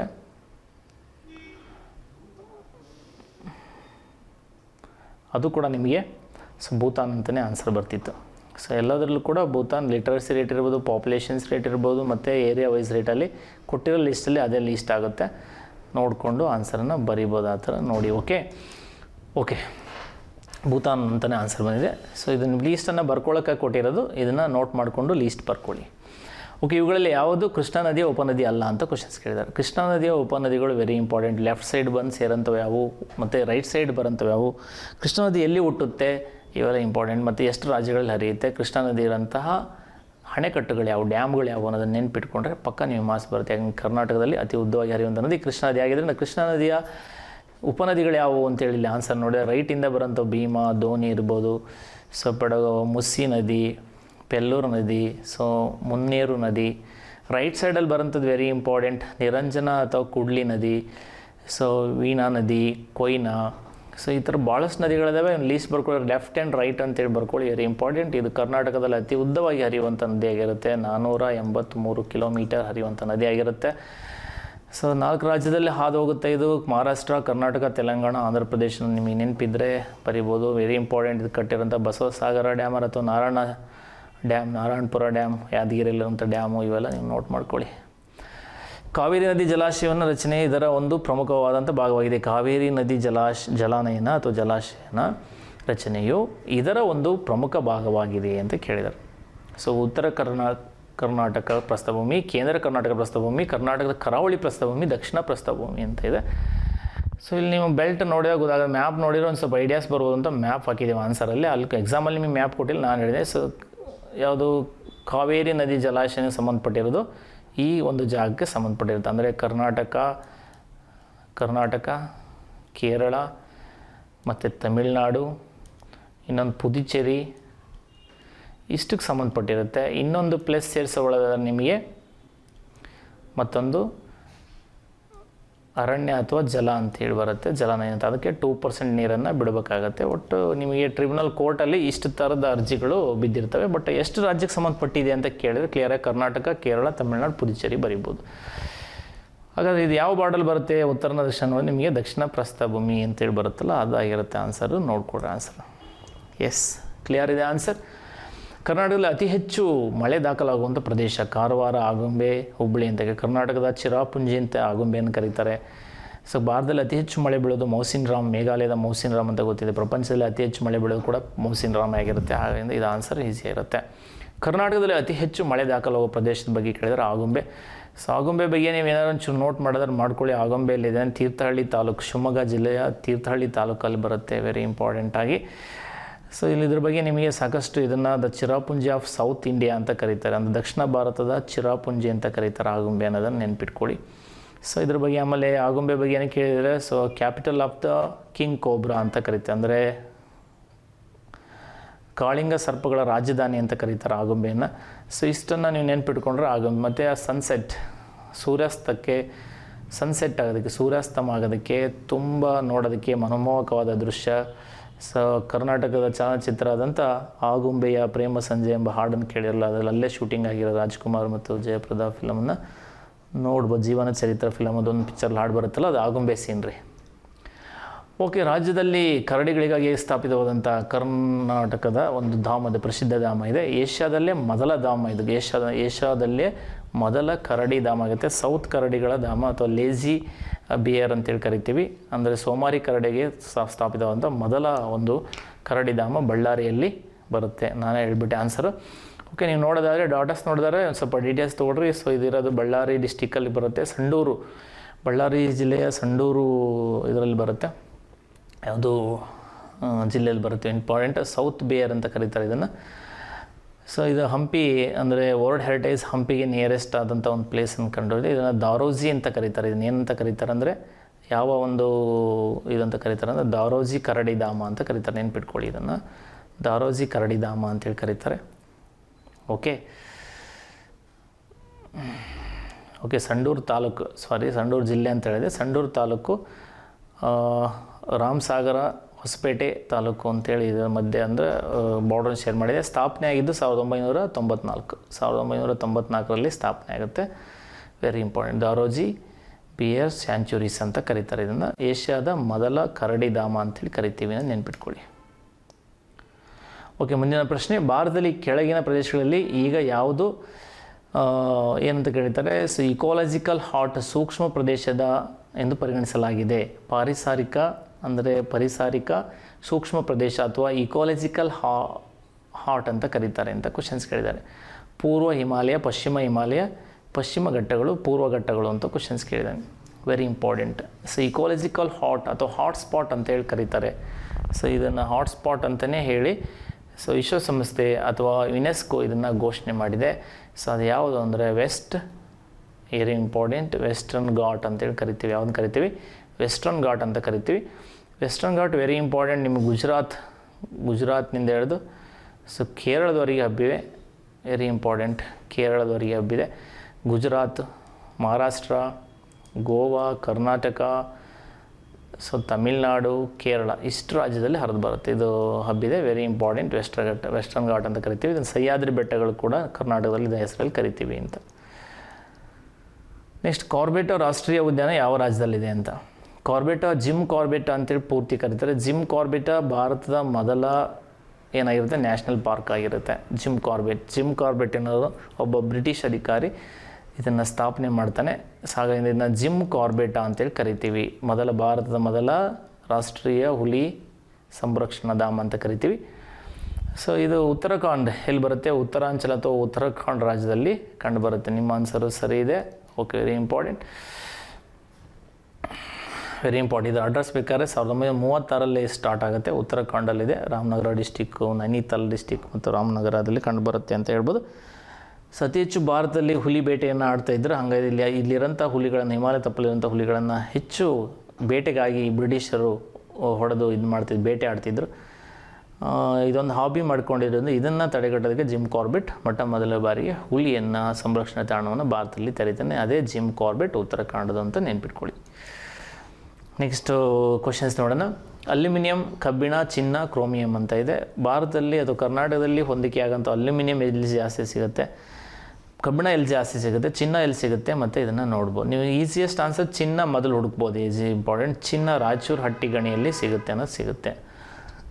ಕಬ್ಬಿಣದ ಬಗ್ಗೆ ನಿಮಗೆ ಐಡಿಯಾಸ್ ಇದ್ದರೆ, ಕಬ್ಬಿಣದ ಅದನ್ನು ಭಾಳಷ್ಟು ರೆಡ್ಡಿ ಬ್ರದರ್ಸ್ ದೋಚ್ಕೊಂಡು ಹೋದ್ರು ಯಾವಲ್ಲಿ ಬಳ್ಳಾರಿಯಲ್ಲಿ. ಹಾಗಾದ್ರಿಂದ ನಿಮಗೆ ಇದನ್ನು ಸಿಮಿಲಾರಿಟಿ ಆ್ಯಡ್ ಮಾಡ್ಬೋದು. ಉಳಿದಿರೋದು ಕ್ರೋಮಿಯಂ ಮತ್ತು ಅಲ್ಯೂಮಿನಿಯಂ. ಆನ್ಸರ್ ಇರುತ್ತೆ. ನೀವು ಇಲ್ಲಿ ಆನ್ಸರಲ್ಲಿ ಪಟ್ಟಿಯಲ್ಲಿ ನೋಡಿ ಕೂಡ ನೀವು ಇದು ಮಾಡ್ಬೋದು. ನೋಡಿ ನಾನು ಹುಡ್ಕೊಡ್ತೀನಿ ಬೇಕಿದ್ರೆ. ಕಬ್ಬಿಣ ಅನ್ನೋದು ಒಂದಿದೆ, ಅಂದರೆ ಎರಡನೇದಕ್ಕೆ ಒಂದನೇದು ಆನ್ಸರ್ ಬಂದಿದೆ, ಎರಡನೇದಕ್ಕೆ ಒಂದನೇದು ಆನ್ಸರ್ ಬಂದಿದೆ. ನೆಕ್ಸ್ಟು ಮೂರನೇದಕ್ಕೆ ನಾಲ್ಕನೇದು ಆನ್ಸರ್ ಬಂದಿದೆ, ಮೂರನೇದಕ್ಕೆ ನಾಲ್ಕನೇದು ಆನ್ಸರ್ ಬಂದಿದೆ. ಇಲ್ಲಿ ಟ್ಯಾಲಿ ಮಾಡಿದರೆ ನಿಮಗೆ ಗೊತ್ತಾಗುತ್ತೆ ಒಂದು ಅನ್ನೋದು ಯಾವ ಕಡೆಯೂ ಕಾಲಮಲ್ಲಿ ಬಂದಿಲ್ಲ. ಆನ್ಸರನ್ನು ಉಳಿದಿರೋದನ್ನು ಈಸಿ ಮಾಡ್ಕೋಬೋದು. ಒಂದನೇದಕ್ಕೆ ಡಿ ಅಂತ ಹೇಳ್ತಾನೆ ಸರ್, ಯಾವುದಕ್ಕೆ ಒಂದನೇದಕ್ಕೆ 3 ಅಂತ, ಅಂದರೆ ಅಲ್ಯೂಮಿನಿಯಂ ಹೆಚ್ಚಾಗಿ ಸಿಗೋದು ಬೆಳಗಾವಿ ಅಂತ ಮಾಡ್ಕೋಬೋದು. ಕ್ರೋಮಿಯಂ ಜಾಸ್ತಿ ಸಿಗೋಂಥದ್ದು ಹಾಸನ ಅಂಥೇಳಿ. ಇದ್ರ ಪ್ರಕಾರ ನೋಡ್ಕೊಂಡ್ರೆ ನಾನು ಆನ್ಸರ್ ಏನು ಬಿಟ್ಟಿಲ್ಲ, ಸುಮ್ಮನೆ ನೋಡಿದೆ ಹಿಂಗೆ ಮಾಡ್ಬೋದು ಅಂತೇಳಿ. ಬುದ್ಧಿವಂತರಿದ್ದಾರೆ ಹಿಂಗೆ ಮಾಡ್ಬೋದು ಅಂತೇಳಿ. ಆನ್ಸರ್ ಸರಿ ಇದೆ ನಾವು ಮಾಡಿದ್ದು ಮತ್ತು ಅವ್ರು ಹೇಳಿದ ಆನ್ಸರು ಸರಿ ಇದೆ. ಈ ಥರ ಸ್ವಲ್ಪ ಬುದ್ಧಿವಂತಿಗೆ ಉಪಯೋಗಿಸಿದ್ರೆ ನಿಮ್ಗೆ ಸಿಗುತ್ತೆ. ಒಂದೆರಡು ಆನ್ಸರ್ ಗೊತ್ತಿದ್ದರೂ ಕೂಡ ಹಿಡಿಬೋದು. ಆದರೆ ನೀವು ಒಂಚೂರು ಕನ್ಫರ್ಮ್ ಮಾಡ್ಕೊಳ್ಳಿ. ಅಲ್ಯೂಮಿನಿಯಂ ಅಂದರೆ ಬೆಳಗಾವಿ, ಕ್ರೋಮಿಯಂ ಅಂದರೆ ಹಾಸನ, ಕಬ್ಬಿಣ ಅಂದರೆ ಬಳ್ಳಾರಿ, ಚಿನ್ನ ಅಂದರೆ ಕೋಲಾರ ಅಥವಾ ರಾಯಚೂರು ಅಂತ ನೆನ್ಪಿಟ್ಕೊಳ್ಳಿ. ಕೆಳದಿನಗಳಲ್ಲಿ ಯಾವುದು ವನ್ಯಜೀವಿ ಧಾಮಗಳು ಕರ್ನಾಟಕದಲ್ಲಿ ಇದೆ ಅಂತ ಕೇಳಿದ್ದಾರೆ. ಈ ಕೆಳದಿನಗಳಲ್ಲಿ ಯಾವ ವನ್ಯಜೀವಿ ಧಾಮಗಳು ಕರ್ನಾಟಕದಲ್ಲಿವೆ? ಭದ್ರಾ, ದಾಂಡೇಲಿ, ಪುಷ್ಪಗಿರಿ, ಶೆಟ್ಟಿಹಳ್ಳಿ ಅಂತ. ನೀವು ವನ್ಯಜೀವಿ ಧಾಮಗಳು ನಿಮಗೆ ಗೊತ್ತಿದ್ದರೆ ಈಸಿ ಆನ್ಸರ್ ಮಾಡ್ಬೋದು. ಭದ್ರಾ, ದಾಂಡೇಲಿ, ಪುಷ್ಪಗಿರಿ, ಶೆಟ್ಟಿಹಳ್ಳಿ. ಭದ್ರಾ, ಕಾವೇರಿ, ಕೃಷ್ಣ, ದಾಂಡೇಲಿ, ಗುಡುಬಿ, ಚಂದ್ರೋಳಿ ಇವೆಲ್ಲ ಕೇಳಿದ್ದಾರೆ. ನಿಯರೆಸ್ಟ್ ಆನ್ಸರ್ ನಿಮಗೆ ಸಿಗುತ್ತೆ ಅಂತ ಅನ್ಕೋತೀನಿ. ಭದ್ರಾ, ದಾಂಡೇಲಿ ಮತ್ತು Pushpagiri, Shettihalli very important answer ಆಗಿರುತ್ತೆ.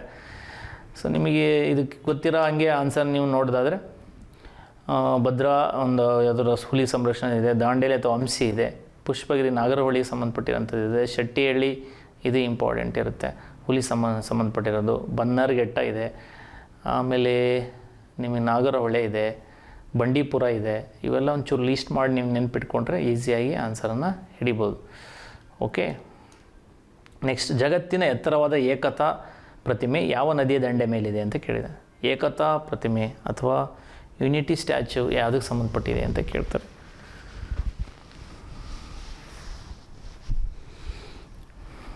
ಓಕೆ, ಕ್ವಶನ್ಸ್ಗೆ ಆನ್ಸರ್ ನೋಡೋಣ. ಗಂಗಾ ನದಿ, ಯಮುನಾ ನದಿ, ನರ್ಮದಾ ನದಿ, ರಾಬಿ ನದಿ ಅಂತ ಇದೆ. ಪ್ರಪಂಚದಲ್ಲಿ ನಿಮಗೆ ಅತಿ ಎತ್ತರ ಇರೋಂಥವನ್ನ ಕೆಲವು ಲೀಸ್ಟ್ ಮಾಡಿದ್ದೀವಿ, ಬಟ್ ಇದರಲ್ಲಿ ಆನ್ಸರಲ್ಲಿ ನೀವು ನೋಡಬೇಕು. ಚೀನಾ ಸಂಬಂಧಪಟ್ಟ 153 ಅಡಿ, ಅಂದರೆ ಚೀನಾ ಸಂಬಂಧಪಟ್ಟ 153 ಸ್ಪ್ರಿಂಗ್ ಟೆಂಪಲ್ ಬುದ್ಧ ಚೀನಾ ಇರಲಿರೋಂಥದ್ದು. ನೆಕ್ಸ್ಟು ನಿಮಗೆ ಇರೋಂಥದ್ದು ಜಪಾನಲ್ಲಿರೋಂಥದ್ದು. ವೆರಿ ಇಂಪಾರ್ಟೆಂಟ್ ಆಗಿರುತ್ತೆ. ಉಸ್ಕಿಕೋ ಡೈಬಿಸ್ಟೋನ್ ಅನ್ನೋ ಇದು. USA ಲಿಬರ್ಟಿ ಸ್ಟ್ಯಾಚ್ಯೂ ಇರ್ಬೋದು, ರಷ್ಯಾದಲ್ಲಿರೋಂಥ ಮದರ್ಲ್ಯಾಂಡ್ ಕಾಲ್ಸ್ ಇರ್ಬೋದು. ಇವೆಲ್ಲ ಲೀಸ್ಟ್ ಕೊಟ್ಟಿದೆ. ಇದು ಬಿಟ್ಟು ನಿಮಗೆ ಭಾರತದಲ್ಲಿರೋಂತಹ ಇಂಪಾರ್ಟೆಂಟ್ ಆಗಿರುತ್ತೆ, ಭಾರತದಲ್ಲಿರೋಂಥ ಸ್ಟ್ಯಾಚ್ಯೂ ಇಂಪಾರ್ಟೆಂಟ್ ಆಗಿರುತ್ತೆ. ಅದನ್ನು ನೀವು ಲೀಸ್ಟಲ್ಲಿ ಬರ್ಕೊಳ್ರಿ. ನರ್ಮದಾ ನದಿ ದಂಡೆ ಮೇಲಿರೋಂತಹ 182 ಮೀಟರ್ಸ್ ಎತ್ತರ ಇರೋಂಥ ವೆರಿ ಇಂಪಾರ್ಟೆಂಟ್ ಸ್ಟ್ಯಾಚ್ಯೂ ಆಗಿರುತ್ತೆ. ಇದನ್ನು ನೀವು ನೋಟ್ ಮಾಡ್ಕೊಳ್ಳಿ. ಯಾವುದಂದರೆ ವಲ್ಲಭಭಾಯ್ ಪಟೇಲ್ ಏಕತಾ ಸ್ಟ್ಯಾಚ್ಯೂ ಆಗಿರುತ್ತೆ. ವೆರಿ ಇಂಪಾರ್ಟೆಂಟ್ ಆನ್ಸರ್ ಆಗಿರುತ್ತೆ. ಓಕೆ, ಮುಂದಿನ ಪ್ರಶ್ನೆ ನೋಡೋಣ. ಕೈಲಾಸ ಪರ್ವತ ಯಾವ ದೇಶದಲ್ಲಿದೆ ಅಂತ. ಕೈಲಾಸ ಪರ್ವತ, ಮಾನಸ ಪರ್ವತ ಇವೆಲ್ಲ ನಮ್ಮ ಮೊನ್ನೆ ಚರ್ಚೆ ಮಾಡಿದ್ವಿ. ಯಾವುದು ನೇಪಾಳಕ್ಕೆ ಸಂಬಂಧಪಡುತ್ತಾ, ಚೀನಾಗೆ ಸಂಬಂಧಪಡುತ್ತಾ ಅಂತ ಇಲ್ಲಿ ಆನ್ಸರ್, ಅಥವಾ ಇಂಡಿಯಾಗೆ ಸಂಬಂಧಪಡುತ್ತಾ ಅಂತ ಜಿಜ್ಞಾಸೆ ಇರುತ್ತೆ. ಆನ್ಸರ್ ನಿಮಗೆ ಮೊನ್ನೆ ನಾನು ಹೇಳ್ಕೊಟ್ಟಿದ್ದೀನಿ. ಇವೆಲ್ಲ ಹಿಮಾಲಯ ಪರ್ವತದಲ್ಲಿರೋದು ಹೌದು, ಆದರೆ ಭಾರತದ ಸ್ವಾಧೀನದಲ್ಲಿಲ್ಲ. ಯಾವ ದೇಶದಲ್ಲಿ ಸ್ವಾಧೀನದಲ್ಲಿದೆ ಅಂದರೆ ನೇಪಾಳನೂ ಅಲ್ಲ, ಚೀನಾ ದೇಶದ ಸ್ವಾಧೀನದಲ್ಲಿದ್ದಾವೆ ಅಂತ ಹೇಳ್ಬೋದು ಇವನ್ನ. ನೆಕ್ಸ್ಟ್, ತುಬಾಜಿ ಬಬಲೇಶ್ವರ ಏತ ನೀರಾವರಿ ಯೋಜನೆ ಯಾವ ನದಿ ದಂಡೆಯಲ್ಲಿದೆ ಅಂತ ಕೇಳಿದೆ. ಸುಮಾರು 2015 ಆ ಕಡೆ ಈ ಕಡೆ ತುಂಬ, ಅಂದರೆ ಸಿದ್ದರಾಮಯ್ಯ ಗೌರ್ಮೆಂಟಿಂದ ಭಾಳಷ್ಟು ಚರ್ಚೆ ಆಯಿತು. ಇದು MB ಪಾಟೀಲ್ ನೀರಾವರಿ ಸಚಿವರಾದಾಗ ಈ ಯೋಜನೆಗಾಗಿ ಭಾಳಷ್ಟು ಇದಿತ್ತು. ಹಾಗಾಗಿ ನೀವು ಹೇಳ್ಬೋದು ಮಹದಾಯಿ, ಕಾವೇರಿ, ಕೃಷ್ಣ, ತುಂಗಭದ್ರಾ ಅಂತ ಇದೆ. ನೀವು ಉತ್ತರ ಕರ್ನಾಟಕಕ್ಕೆ ಸಂಬಂಧಪಟ್ಟಿರೋಂಥ ನದಿ ಆಗಿದ್ದರಿಂದ ನೀವು ಚೆಕ್ ಮಾಡ್ಬೋದು. ಮಹದಾಯಿ ನದಿ ಇದು ಅಲ್ಲ, ನಿಮಗೆ ಕಳಸಾ ಬಂಡೂರಿ ಯೋಜನೆ ಅಂತ ಬರುತ್ತಿದೆ. ಇವಾಗ ಕಾವೇರಿ ನದಿ ಅಲ್ಲ. ಈಗ ಉಳಿದಿರೋಂಥ ತುಂಗಭದ್ರಾ ನದಿನ ಅಥವಾ ಕೃಷ್ಣಾ ನದಿನ ಅನ್ನೋದ್ರ ಬಗ್ಗೆ ಚರ್ಚೆ ಇದೆ. ಸೊ ನೋಡ್ಬೋದು, ಸಂಬಂಧಪಟ್ಟಂಗೆ ಇದು ಉತ್ತರ ಕರ್ನಾಟಕ ಜಿಲ್ಲೆಗೆ ಸಂಬಂಧಿಸಿದ್ದು. ತುಬಾಜಿ, ಬಬಲೇಶ್ವರ ಇದು ಕೃಷ್ಣಾ ನದಿಗೆ ಸಂಬಂಧಪಟ್ಟಿರೋಂಥದ್ದಾಗಿರುತ್ತೆ. ಕೃಷ್ಣಾ ನದಿಗೆ ಸಂಬಂಧಪಟ್ಟ ವಿಜಯಪುರ, ಬಾಗಲಕೋಟೆ ಆ್ಯಂಡ್ ಬೆಳಗಾವಿಗೆ ಸಂಬಂಧಪಟ್ಟಿರೋಂಗೆ ಒಂದು ಯೋಜನೆ ಆಗಿರುತ್ತೆ, ಡ್ಯಾಮ್ ಆಗಿರುತ್ತೆ. ಇದು ಕೃಷ್ಣಾ ನದಿಗೆ ಸಂಬಂಧಪಟ್ಟಿರೋಂಥ ಒಂದು ಬ್ಯಾರೇಜ್ ಡ್ಯಾಮ್ ಆಗಿರುತ್ತೆ ಅನ್ನೋದು ವೆರಿ ಇಂಪಾರ್ಟೆಂಟ್. ಸೊ ಮುಂದಿನ ಪ್ರಶ್ನೆ ನೋಡೋಣ. ಭೂಮಿಯ ಅವಳಿ ಗ್ರಹ ಅಂತೇಳಿ ಯಾವುದನ್ನು ಕರೀತಾರೆ ಅಂತೇಳಿ. ಭೂಮಿಯ ಅವಳಿ ಗ್ರಹ ಅಂತೇಳಿ ಕರಿತಾರೆ. ಟ್ವಿನ್ಸ್ ಅಂತ ಯಾವುದನ್ನು ಕರೀತಾರೆ ಅನ್ನೋದು ವೆರಿ ಇಂಪಾರ್ಟೆಂಟು. ನಿಮಗೆ ಗೊತ್ತಿದೆ. ಸೊ ಸೂರ್ಯ ಇದು ಸನ್, ಮೊದಲ ಗ್ರಹ Budha, Mercury, so Venus, earth and Mangala, Mars, Jupiter, Saturn, Uranus, Neptune ಅಂತೇಳಿ ಕರಿತೀವಿ ಅಂತ. ಸೊ ಇಲ್ಲಿ ಭೂಮಿಯ ಅವಳಿ ಗ್ರಹ ಅಂತ ಯಾವುದು ಕರೀತಾರೆ ಅಂದರೆ, ಭೂಮಿಯ ಅವಳಿ ಗ್ರಹ ಅಂತೇಳಿ ಯಾವುದನ್ನು ಕರಿತೀವಿ ಅಂದರೆ, ಸೊ ಇಂಪಾರ್ಟೆಂಟ್ ವೀನಸ್ ಅಥವಾ ಶುಕ್ರ ಅಂತ ಕರಿತೀವಿ. So important. ಓಕೆ, ಮಂಗಳ ಗ್ರಹದಲ್ಲಿ ಜೀವಿ ಇದೆ ಅಂತೇಳಿ ಮಂಗಳ ಗ್ರಹ ಅಂತ ಅಂದ್ಬಿಟ್ರೆ ಅವಳಿ ಗ್ರಹ ಅಂತೇಳಿ ಶುಕ್ರ ಗ್ರಹ. ಮುಂಜಾನೆಯ ಚುಕ್ಕಿ, ಈವ್ನಿಂಗ್ ಸ್ಟಾರ್ ಅಂತೇಳಿ ಕರಿತೀವಲ್ಲ ಶುಕ್ರ ಗ್ರಹ. ಹಿಮ್ಮುಖ ಚಲನೆ ಹೊಂದಿರುವಂಥ ಗ್ರಹ, ಹಾಟೆಸ್ಟ್ ಪ್ಲಾನೆಟ್ ಅಂದರೆ ಶುಕ್ರ ಗ್ರಹ. ಇಷ್ಟೊಂದು ಕ್ರೆಡಿಟ್ ಇದೆ ಶುಕ್ರ ಗ್ರಹದ ಬಗ್ಗೆ. ಕ್ವಶನ್ಸ್ ಕೇಳೋದು ಎಕ್ಸಾಮಿಗೆ ನೆನ್ಪಿಟ್ಕೊಳ್ಳಿ. ಕರ್ನಾಟಕದ ಯಾವ ಜಿಲ್ಲೆಯಲ್ಲಿ ಬಸವಸಾಗರ ಅಣೆಕಟ್ಟು ಇದೆ ಅಂತ ಕೇಳಿದ್ದಾರೆ. ಬಸವಸಾಗರ ಅಣೆಕಟ್ಟು ಇರೋಂಥದ್ದು ಯಾವ ಜಿಲ್ಲೆಯಲ್ಲಿದೆ ಅಂತ ಕೇಳಿದರೆ ನೋಡ್ಕೊಳ್ರಿ. ಮೈಸೂರು, ವಿಜಯಪುರ, ಕೊಡಗು, ಚಾಮರಾಜನಗರ ಅಂತ ಕೇಳಿದ್ದಾರೆ. ಸೊ ಕರ್ನಾಟಕದ ಯಾವ ಜಿಲ್ಲೆಯಲ್ಲಿ ಅಂತ ಕೇಳಿದರೆ ಬಸವಸಾಗರ ಅಣೆಕಟ್ಟು ಅಂತಂದ್ರೆ ನಾರಾಯಣಪುರ ಡ್ಯಾಮ್ ಅಂತೇಳಿ ನಿಮಗೆ ಕರೆಯುವಂಥದ್ದು. ಇಲ್ಲಿ ನಿಮಗೆ ನೋಟ್ ಮಾಡ್ಕೊಳ್ಳಿ, ಇಲ್ಲಿದೆ ನಾರಾಯಣಪುರ ಡ್ಯಾಮ್. ಸೊ ಹುಣಸಗಿ, ಯಾದಗಿರಿ ಡಿಸ್ಟಿಕ್ಕಲ್ಲಿ ಕಂಡುಬರುತ್ತೆ ಅಂತ. ನಿಮ್ಮ ಆಪ್ಷನ್ಸಲ್ಲಿ ವಿಜಯಪುರ ಅಂತ ಇದೆ, ಇನ್ನೇನು ಮಾಡೋಕ್ಕಾಗಲ್ಲ, ಬರೀಬೇಕಾಗತ್ತೆ. ಬಸವಸಾಗರ ಡ್ಯಾಮನ್ನು ನಾರಾಯಣಪುರ ಡ್ಯಾಮ್ ಅಂತ ಕರೀತಾರೆ. ಸಾಗರ್ ಡ್ಯಾಮ್ ಅಥವಾ ಬಸವಸಾಗರ ಅಥವಾ ನಾರಾಯಣಪುರ ಎಲ್ಲ ಒಂದೇ. ಸೊ ಯಾದಗಿರಿ ಡಿಸ್ಟಿಕ್ಕಲ್ಲಿದೆ. ಯಾವ ನದಿಗೆ ಸಂಬಂಧಪಟ್ಟಿದೆ ಅಂದರೆ ಕೃಷ್ಣಾ ನದಿಗೆ ಸಂಬಂಧಿಸಿದೆ. ಇಂಪಾರ್ಟೆಂಟ್ ಇದು, ಎಕ್ಸಾಮ್ ದೃಷ್ಟಿಯಿಂದ ನೆನ್ಪಿಟ್ಕೊಳ್ಳಿ. ನೆಕ್ಸ್ಟ್ ಇಲ್ಲಿ ಕೂಡ ಕೆಳಗಡೆ ಹಾಕಿದೆ, ನೀವು ನೋಡೋದಾದ್ರೆ ನೋಡ್ಕೊಳ್ಳಿ. ಸೊ ಕೃಷ್ಣಾ ನದಿಗೆ ಸಂಬಂಧಪಟ್ಟಿದೆ, ನಾರಾಯಣಪುರ ಡ್ಯಾಮ್ ಅಂತ ಕರೀತಾರೆ. ಇದನ್ನು ಬಸವಸಾಗರ ಡ್ಯಾಮ್ ಅಂತ ಕರೀತಾರೆ. ಯಾದಗಿರಿ ಡಿಸ್ಟಿಕ್ಕಲ್ಲಿದೆ, ಸೇಮ್. ಓಕೆ, ಮುಂದಿನ ಪ್ರಶ್ನೆ ನೋಡೋಣ. ಸೊ ಹಾಸನ ಮತ್ತು ಸಕಲೇಶ್ಪುರ ನಡುವೆ ಇರೋಂಥ ಸಂಪರ್ಕ ಕಲ್ಪಿಸೋ ಘಾಟ್ ಯಾವುದು ಅಂತ ಕೇಳಿದ್ದಾರೆ. ಚಾರ್ಮುಡಿ ಘಾಟ್, ಶಿರಡಿ ಘಾಟ್, ಆಗುಂಬೆ ಘಾಟ್, ಹುಲಿಕಲ್ ಘಾಟ್ ಅಂತ. ಹಾಸನ ಮತ್ತು ಸಕಲೇಶ್ಪುರ ನೀವು ಬೆಲ್ಟಲ್ಲಿ ಹೋದರೆ ಸೊ ಒಂದು ಘಾಟ್ ಸಿಗುತ್ತೆ, ಫೇಮಸ್. ಇದು ಮಂಗಳೂರು ಟು ಬೆಂಗಳೂರು ಹೋಗುವಂಥ ರೋಡಲ್ಲಿ ಸಿಗೋಂಥದ್ದೊಂದು ಘಾಟ್ ಆಗಿರುತ್ತೆ. ಇದನ್ನು ಶಿರಡಿ ಘಾಟ್ ಅಂತ ಕರೀತಾರೆ. Very important. ಯಾವ ಘಾಟು? ಶಿರಡಿ ಘಾಟ್ ಅಂತ ಕರೀತಾರೆ. NH75 ಎಕ್ಸಾಂಪಲ್ ದೃಷ್ಟಿಯಿಂದ NH75, NH48 ವೆರಿ ಇಂಪಾರ್ಟೆಂಟ್, ನೆನ್ಪಿಟ್ಕೊಳ್ಳಿ, ಹೋಗುವಂಥದ್ದು.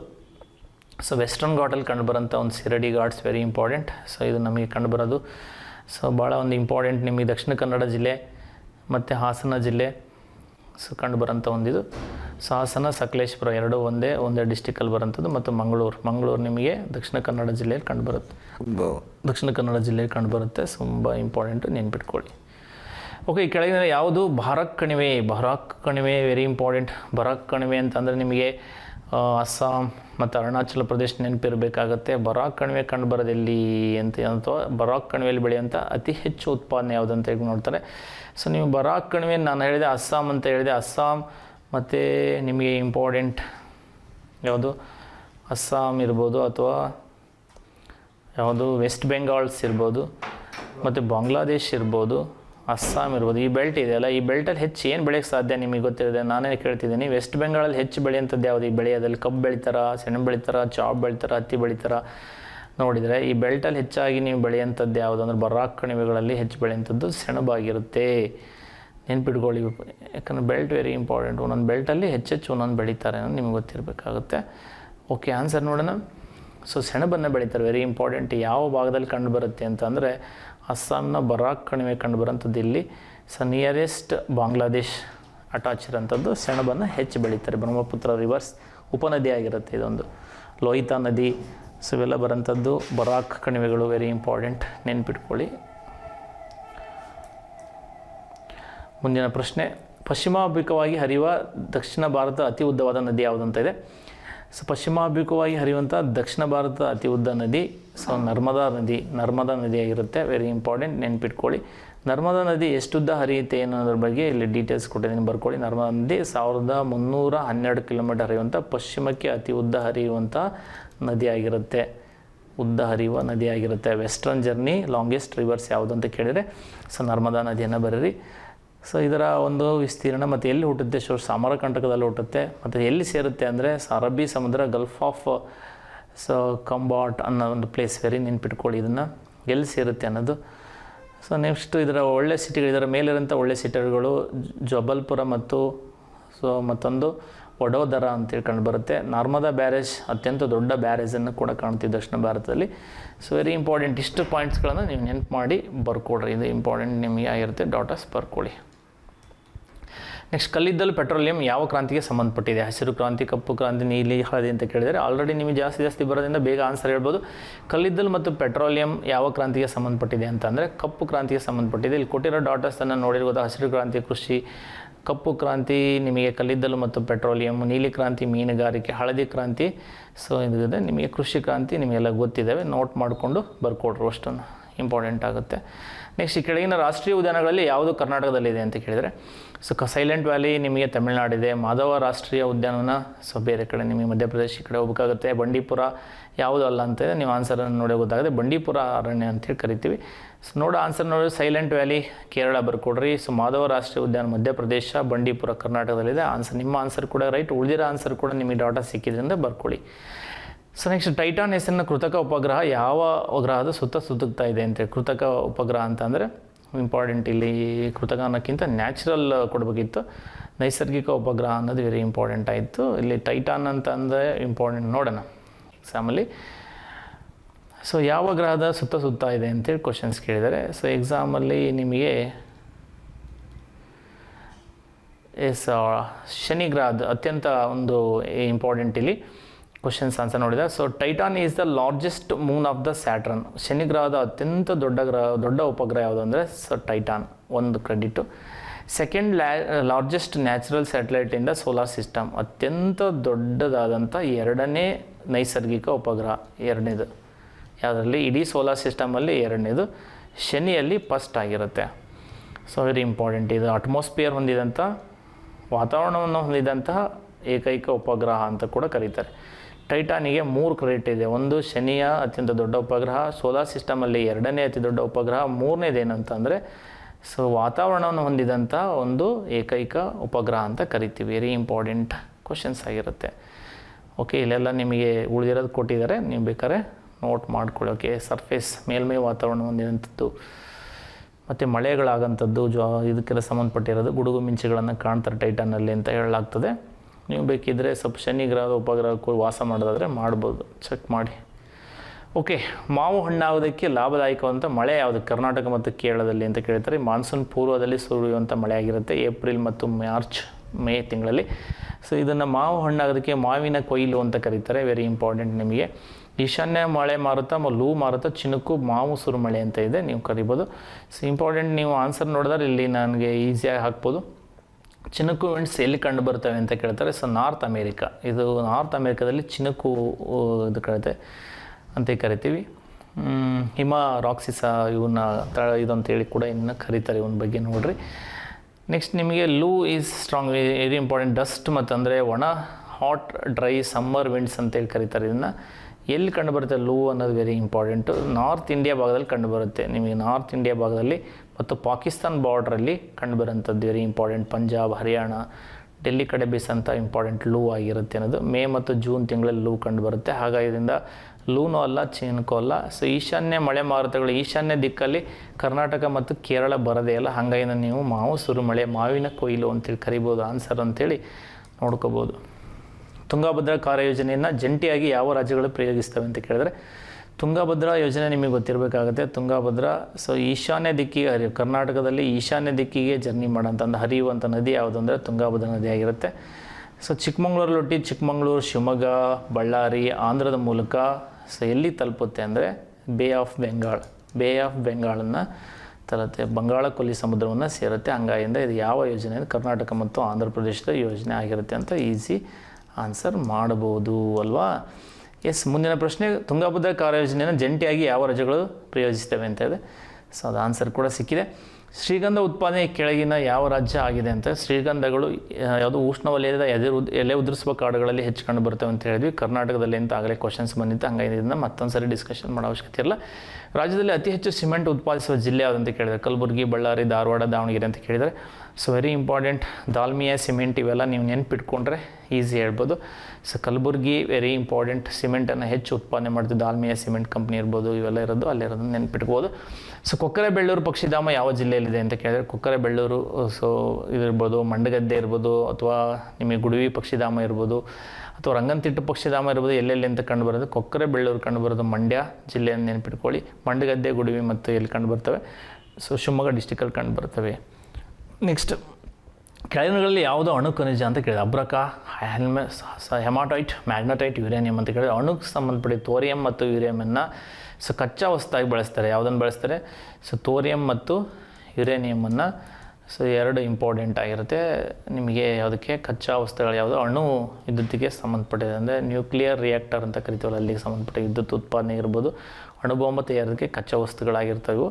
ಸೊ ನೆನ್ಪಿಟ್ಕೊಳ್ಳಿ. ಹಾಗಾಗಿ ನೀವು ಇಲ್ಲಿ ಈಸಿ ಹೇಳ್ಬೋದು ಯುರೇನಿಯಂ ಅಂತ ಹೇಳ್ಬೋದು. ಯುರೇನಿಯಂ ಭಾರತದಲ್ಲಿ ಎಲ್ಲಿ ಸಿಗುತ್ತೆ ಜಾಸ್ತಿ ಅಂತ ಕೇಳ್ತಾರೆ? Rajasthan, Jharkhand, Chhattisgarh, Meghalaya, Andhra Pradesh, Karnataka. So very important ನಿಮಗೆ ಕಂಡುಬರೋಂಥ ಮೈನ್ಸ್ ಇರೋಂಥ ಜಾರ್ಖಂಡ್ ಮತ್ತು ಆಂಧ್ರ ಪ್ರದೇಶದಲ್ಲಿ ಇದ್ರ ಬಗ್ಗೆ ಇದೆ. ಥೋರಿಯಂ ಕೇಳಿದರೆ ಕೇರಳ ಬರೀ. ಥೋರಿಯಂ ನಮಗೆ ಸಿಗೋದು ಜಾಸ್ತಿ ಸಿಗೋದು, ಥೋರಿಯಂ ಸಿಗೋದು ನಮಗೆ ಎಲ್ಲಿ ಅಂದರೆ ಕೇರಳ. ಇಂಪಾರ್ಟೆಂಟ್. ಇಲ್ಲಿ ಯುರೇನಿಯಂ ಕೇಳಿದರೆ ಇದನ್ನು ನೋಟ್ ಮಾಡಿಕೊಡ್ರಿ. ಇವೆರಡು ಇಂಪಾರ್ಟೆಂಟ್. ನಿಮಗೆ ಯಾವ್ದಾದ್ರು ಒಂದು ಕ್ವಶನ್ಸ್ ಇದ್ದೇ ಇರುತ್ತೆ, ಅದಾರು ಕೇಳ್ತಾರೆ, ಇದಾರು ಕೇಳ್ತಾರೆ.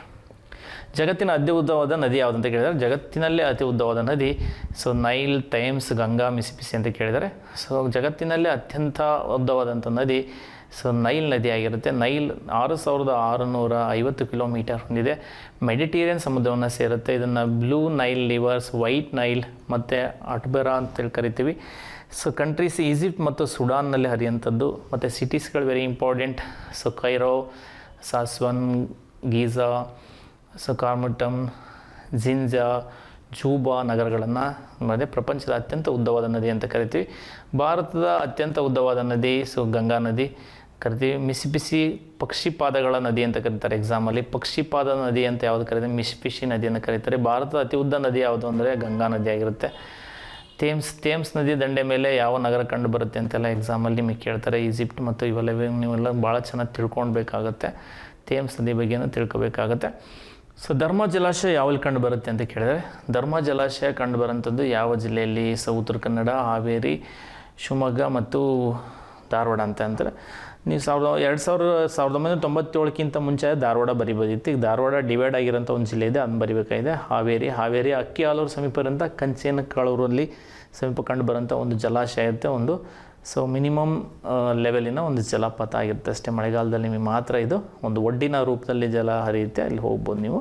ಮಳೆಗಾಲದಲ್ಲಿ ಮಾತ್ರ ಹೋಗಿ, ಮತ್ತು ಬೇಸಿಗೆಯಲ್ಲೆಲ್ಲ ಹೋದ್ರೆ ನೀವು ಮತ್ತು ಜಲಾಶಯಲ್ಲಿ ಅಂತ ಹುಡುಕ್ಬೇಕಾಗತ್ತೆ ನೀವೇ. ಈ ನದಿ ಪಶ್ಚಿಮಮುಖವಾಗಿ ಹರಿಯುವುದಿಲ್ಲ ಅಂತ ಕೇಳಿದರೆ ಶರಾವತಿ, ನೇತ್ರಾವತಿ, ಕಾಳಿ, ಹೇಮಾವತಿ ಅಂತ ಕೇಳಿದರೆ. ಸೊ ಪಶ್ಚಿಮಕ್ಕೆ ಹರಿಯುವ ನದಿಗಳು, ಪೂರ್ವಕ್ಕೆ ಹರಿಯುವ ನದಿಗಳು, ಉತ್ತರ ಭಾರತ ನದಿಗಳು, ದಕ್ಷಿಣ ಭಾರತ ನದಿಗಳು ಇಷ್ಟನ್ನು ನೋಡಿದರೆ ನಿಮಗೆ ಈಸಿ ಅನಿಸುತ್ತೆ, ಗೊತ್ತಾಗುತ್ತೆ, ನೋಡ್ಬೋದು. ಸೊ ಇಂಪಾರ್ಟೆಂಟ್ ನಿಮಗೆ. ಸೊ ಪಶ್ಚಿಮದಲ್ಲಿ ಹರಿಯುವಂಥ ನದಿ ಶರಾವತಿ ನದಿ ಒಂದು ಬರಿಬೋದು. ನೇತ್ರಾವತಿ ನದಿ ವೆರಿ ಇಂಪಾರ್ಟೆಂಟ್. ಕಾಳಿ ನದಿ ಇಂಪಾರ್ಟೆಂಟ್. ಸೊ ಇನ್ನೊಂದು ಹೇಮಾವತಿ ನದಿ ಹಾಸನ ನಿಮಗೆ ಇರೋಂಥದ್ದು ಇಂಪಾರ್ಟೆಂಟ್ ಆಗಿರುತ್ತೆ. ಹೇಮಾ ನದಿ ಚಿಕ್ಕಮಗಳೂರು ಜಿಲ್ಲೆ ಮೂಡಿಗೆರೆಯಲ್ಲಿ ಹುಟ್ಟಿ ಹಾಸನ ಮೂಲಕ ಗೊರೂರು ಡ್ಯಾಮ್ ಕಟ್ಟಿದ ಹಾರೂರಲ್ಲಿ ಅದು ಹಾಸನದಲ್ಲಿ ಇಂಪಾರ್ಟೆಂಟಾಗಿ ನೋಡ್ಬೋದು ಅಂತ ಹೇಳ್ಬೋದು. ಆಯಿತಾ? ಓಕೆ, ಹಂಗಾರೆ ನೀವು ಆನ್ಸರ್ ಹೇಳ್ಬೋದು ಹೇಮಾವತಿ. ಸೊ ಹಾಸನ ಗೊರೂರು ಡ್ಯಾಮ್ ಇದಕ್ಕೆ ಸಂಬಂಧಪಟ್ಟಿದ್ದು ಅಂತ. ಓಕೆ, ಕೊನೆಯ ಪ್ರಶ್ನೆ, ರಾತ್ರಿ ವೇಳೆ ಅತ್ಯಂತ ಪ್ರಕಾಶವಾಗಿ ಕಾಣುವಂಥ ಗ್ರಹ ಯಾವುದಂತ ಕೇಳಿದರೆ ಶುಕ್ರ ಗ್ರಹ. ಇದ್ರ ಬಗ್ಗೆ ಭಾಳಷ್ಟು ನಿಮಗೆ ಗೊತ್ತಿದೆ. ಶುಕ್ರ ಗ್ರಹ ಬಗ್ಗೆ ಹಿಮ್ಮುಖ ಚಲನೆ ಬಂದದ್ದು, ಈವ್ನಿಂಗ್ ಸ್ಟಾರ್, ಮಾರ್ನಿಂಗ್ ಸ್ಟಾರ್ ಇವೆಲ್ಲ ಗ್ರಹಗಳು ಅನ್ನೋದ್ರ ಬಗ್ಗೆ ಯಾವುದು ಶುಕ್ರ ಬಗ್ಗೆ ಗೊತ್ತಿದೆ. ಮತ್ತು ಹಾಟೆಸ್ಟ್ ಗ್ರಹ ಅಂತ ಓವರಾಲ್ ಹಾಟೆಸ್ಟ್ ಗ್ರಹ ಯಾವುದು ಉಷ್ಣಾಂಶ ಗ್ರಹ ಶುಕ್ರ ಗ್ರಹ ಗೊತ್ತಿದೆ. ಸೊ ಇದೆಲ್ಲ ಗೊತ್ತಿದೆ ನಿಮಗೆ. ಸೊ ಆಲ್ಮೋಸ್ಟ್ ಇವತ್ತಿನ ಪಾರ್ಟ್ 8 ಮುಗಿದಿದೆ. ಸೊ ಪಾರ್ಟ್ 9ಗೆ ಕಾಯ್ತಾ ಇರಿ. ಅದಕ್ಕೂ ಮುಂಚೆ ನೀವು ಏನೋ ಡೌಟ್ಸ್ ಅಥವಾ ಏನೋ ಇದ್ದರೆ ನೀವು ಟೆಲಿಗ್ರಾಮ್ ಅಚೀವರ್ಸ್ ಅಕಾಡೆಮಿ ಶಿವಮೊಗ್ಗ ಟೆಲಿಗ್ರಾಮ್ಗೆ ಜಾಯ್ನ್ ಆಗಿ, ಇಲ್ಲಾಂದರೆ ವಾಟ್ಸಪ್ಗೆ ಜಾಯ್ನ್ ಆಗಿ. ಸೊ ನಂಬರ್ ಬೇಕಾದರೆ ನೋಟ್ ಮಾಡ್ಕೊಳ್ಳಿ. ಇಲ್ಲ ಪಾರ್ಟ್ ಇಲ್ಲಿವರೆಗೆ ಇದನ್ನು ಪ್ಲೇ ಲಿಸ್ಟಲ್ಲಿ ಹಾಕ್ಕೊಡ್ತೀನಿ. ಎಲ್ಲ ಕೂಡ ಮುಂದಿರೋಂಥ ಎಲ್ಲವೂ ಕೂಡ ಪ್ಲೇ ಲಿಸ್ಟಲ್ಲಿ ಹಾಕ್ತೀವಿ. ಸೊ ಏನಾರು ಡೌಟ್ಸ್ ಇದ್ದರೆ ಫೋನ್ ಮಾಡಿ, ಕಾಲ್ ಮಾಡಿ ಅಂತ ಹೇಳ್ತಿದ್ದೀನಿ. ಸೊ ಓಕೆ, 702 ಓಕೆ ಅಲ್ಲ, ಈ ನಂಬರ್ ಅಲ್ಲ, ಈ ನಂಬರ್ ತೊಗೊಳ್ಳಿ. 7812926702 ನಂಬರ್ಗೆ ಏನಾರು ಡೌಟ್ಸ್ ಇದ್ರೆ ಹಾಕಿ. ಸೊ ಅಚೀವರ್ ಅಕಾಡೆಮಿ ಶಿವಮೊಗ್ಗನ ಹೆಚ್ಚು ಶೇರ್ ಮಾಡಿ, ಸಬ್ಸ್ಕ್ರೈಬ್ ಮಾಡಿಸಿ. ಹಾಗಾಗಿ ನಿಮ್ಮ ವೀಡಿಯೋಗಳನ್ನು ಹೆಚ್ಚೆಚ್ಚು ಮಾಡ್ತಾ ಹೋಗ್ತೀವಿ. ಎಲ್ಲ ಸೈನ್ಸ್ ಇರ್ಬೋದು, ಎಕನಾಮಿಕ್ಸ್ ಬೇರೆ ಬೇರೆ ವೀಡಿಯೋ ಕೇಳಿದೆ ಅವನ್ನೆಲ್ಲ ಮಾಡ್ತೀವಿ ಅಂತ ಹೇಳ್ತಾ ಈ ವಿಡಿಯೋನ ಮುಗಿಸ್ತಾ ಇದ್ದೇನೆ. ಜೈ ಹಿಂದ್, ಶುಭವಾಗಲಿ.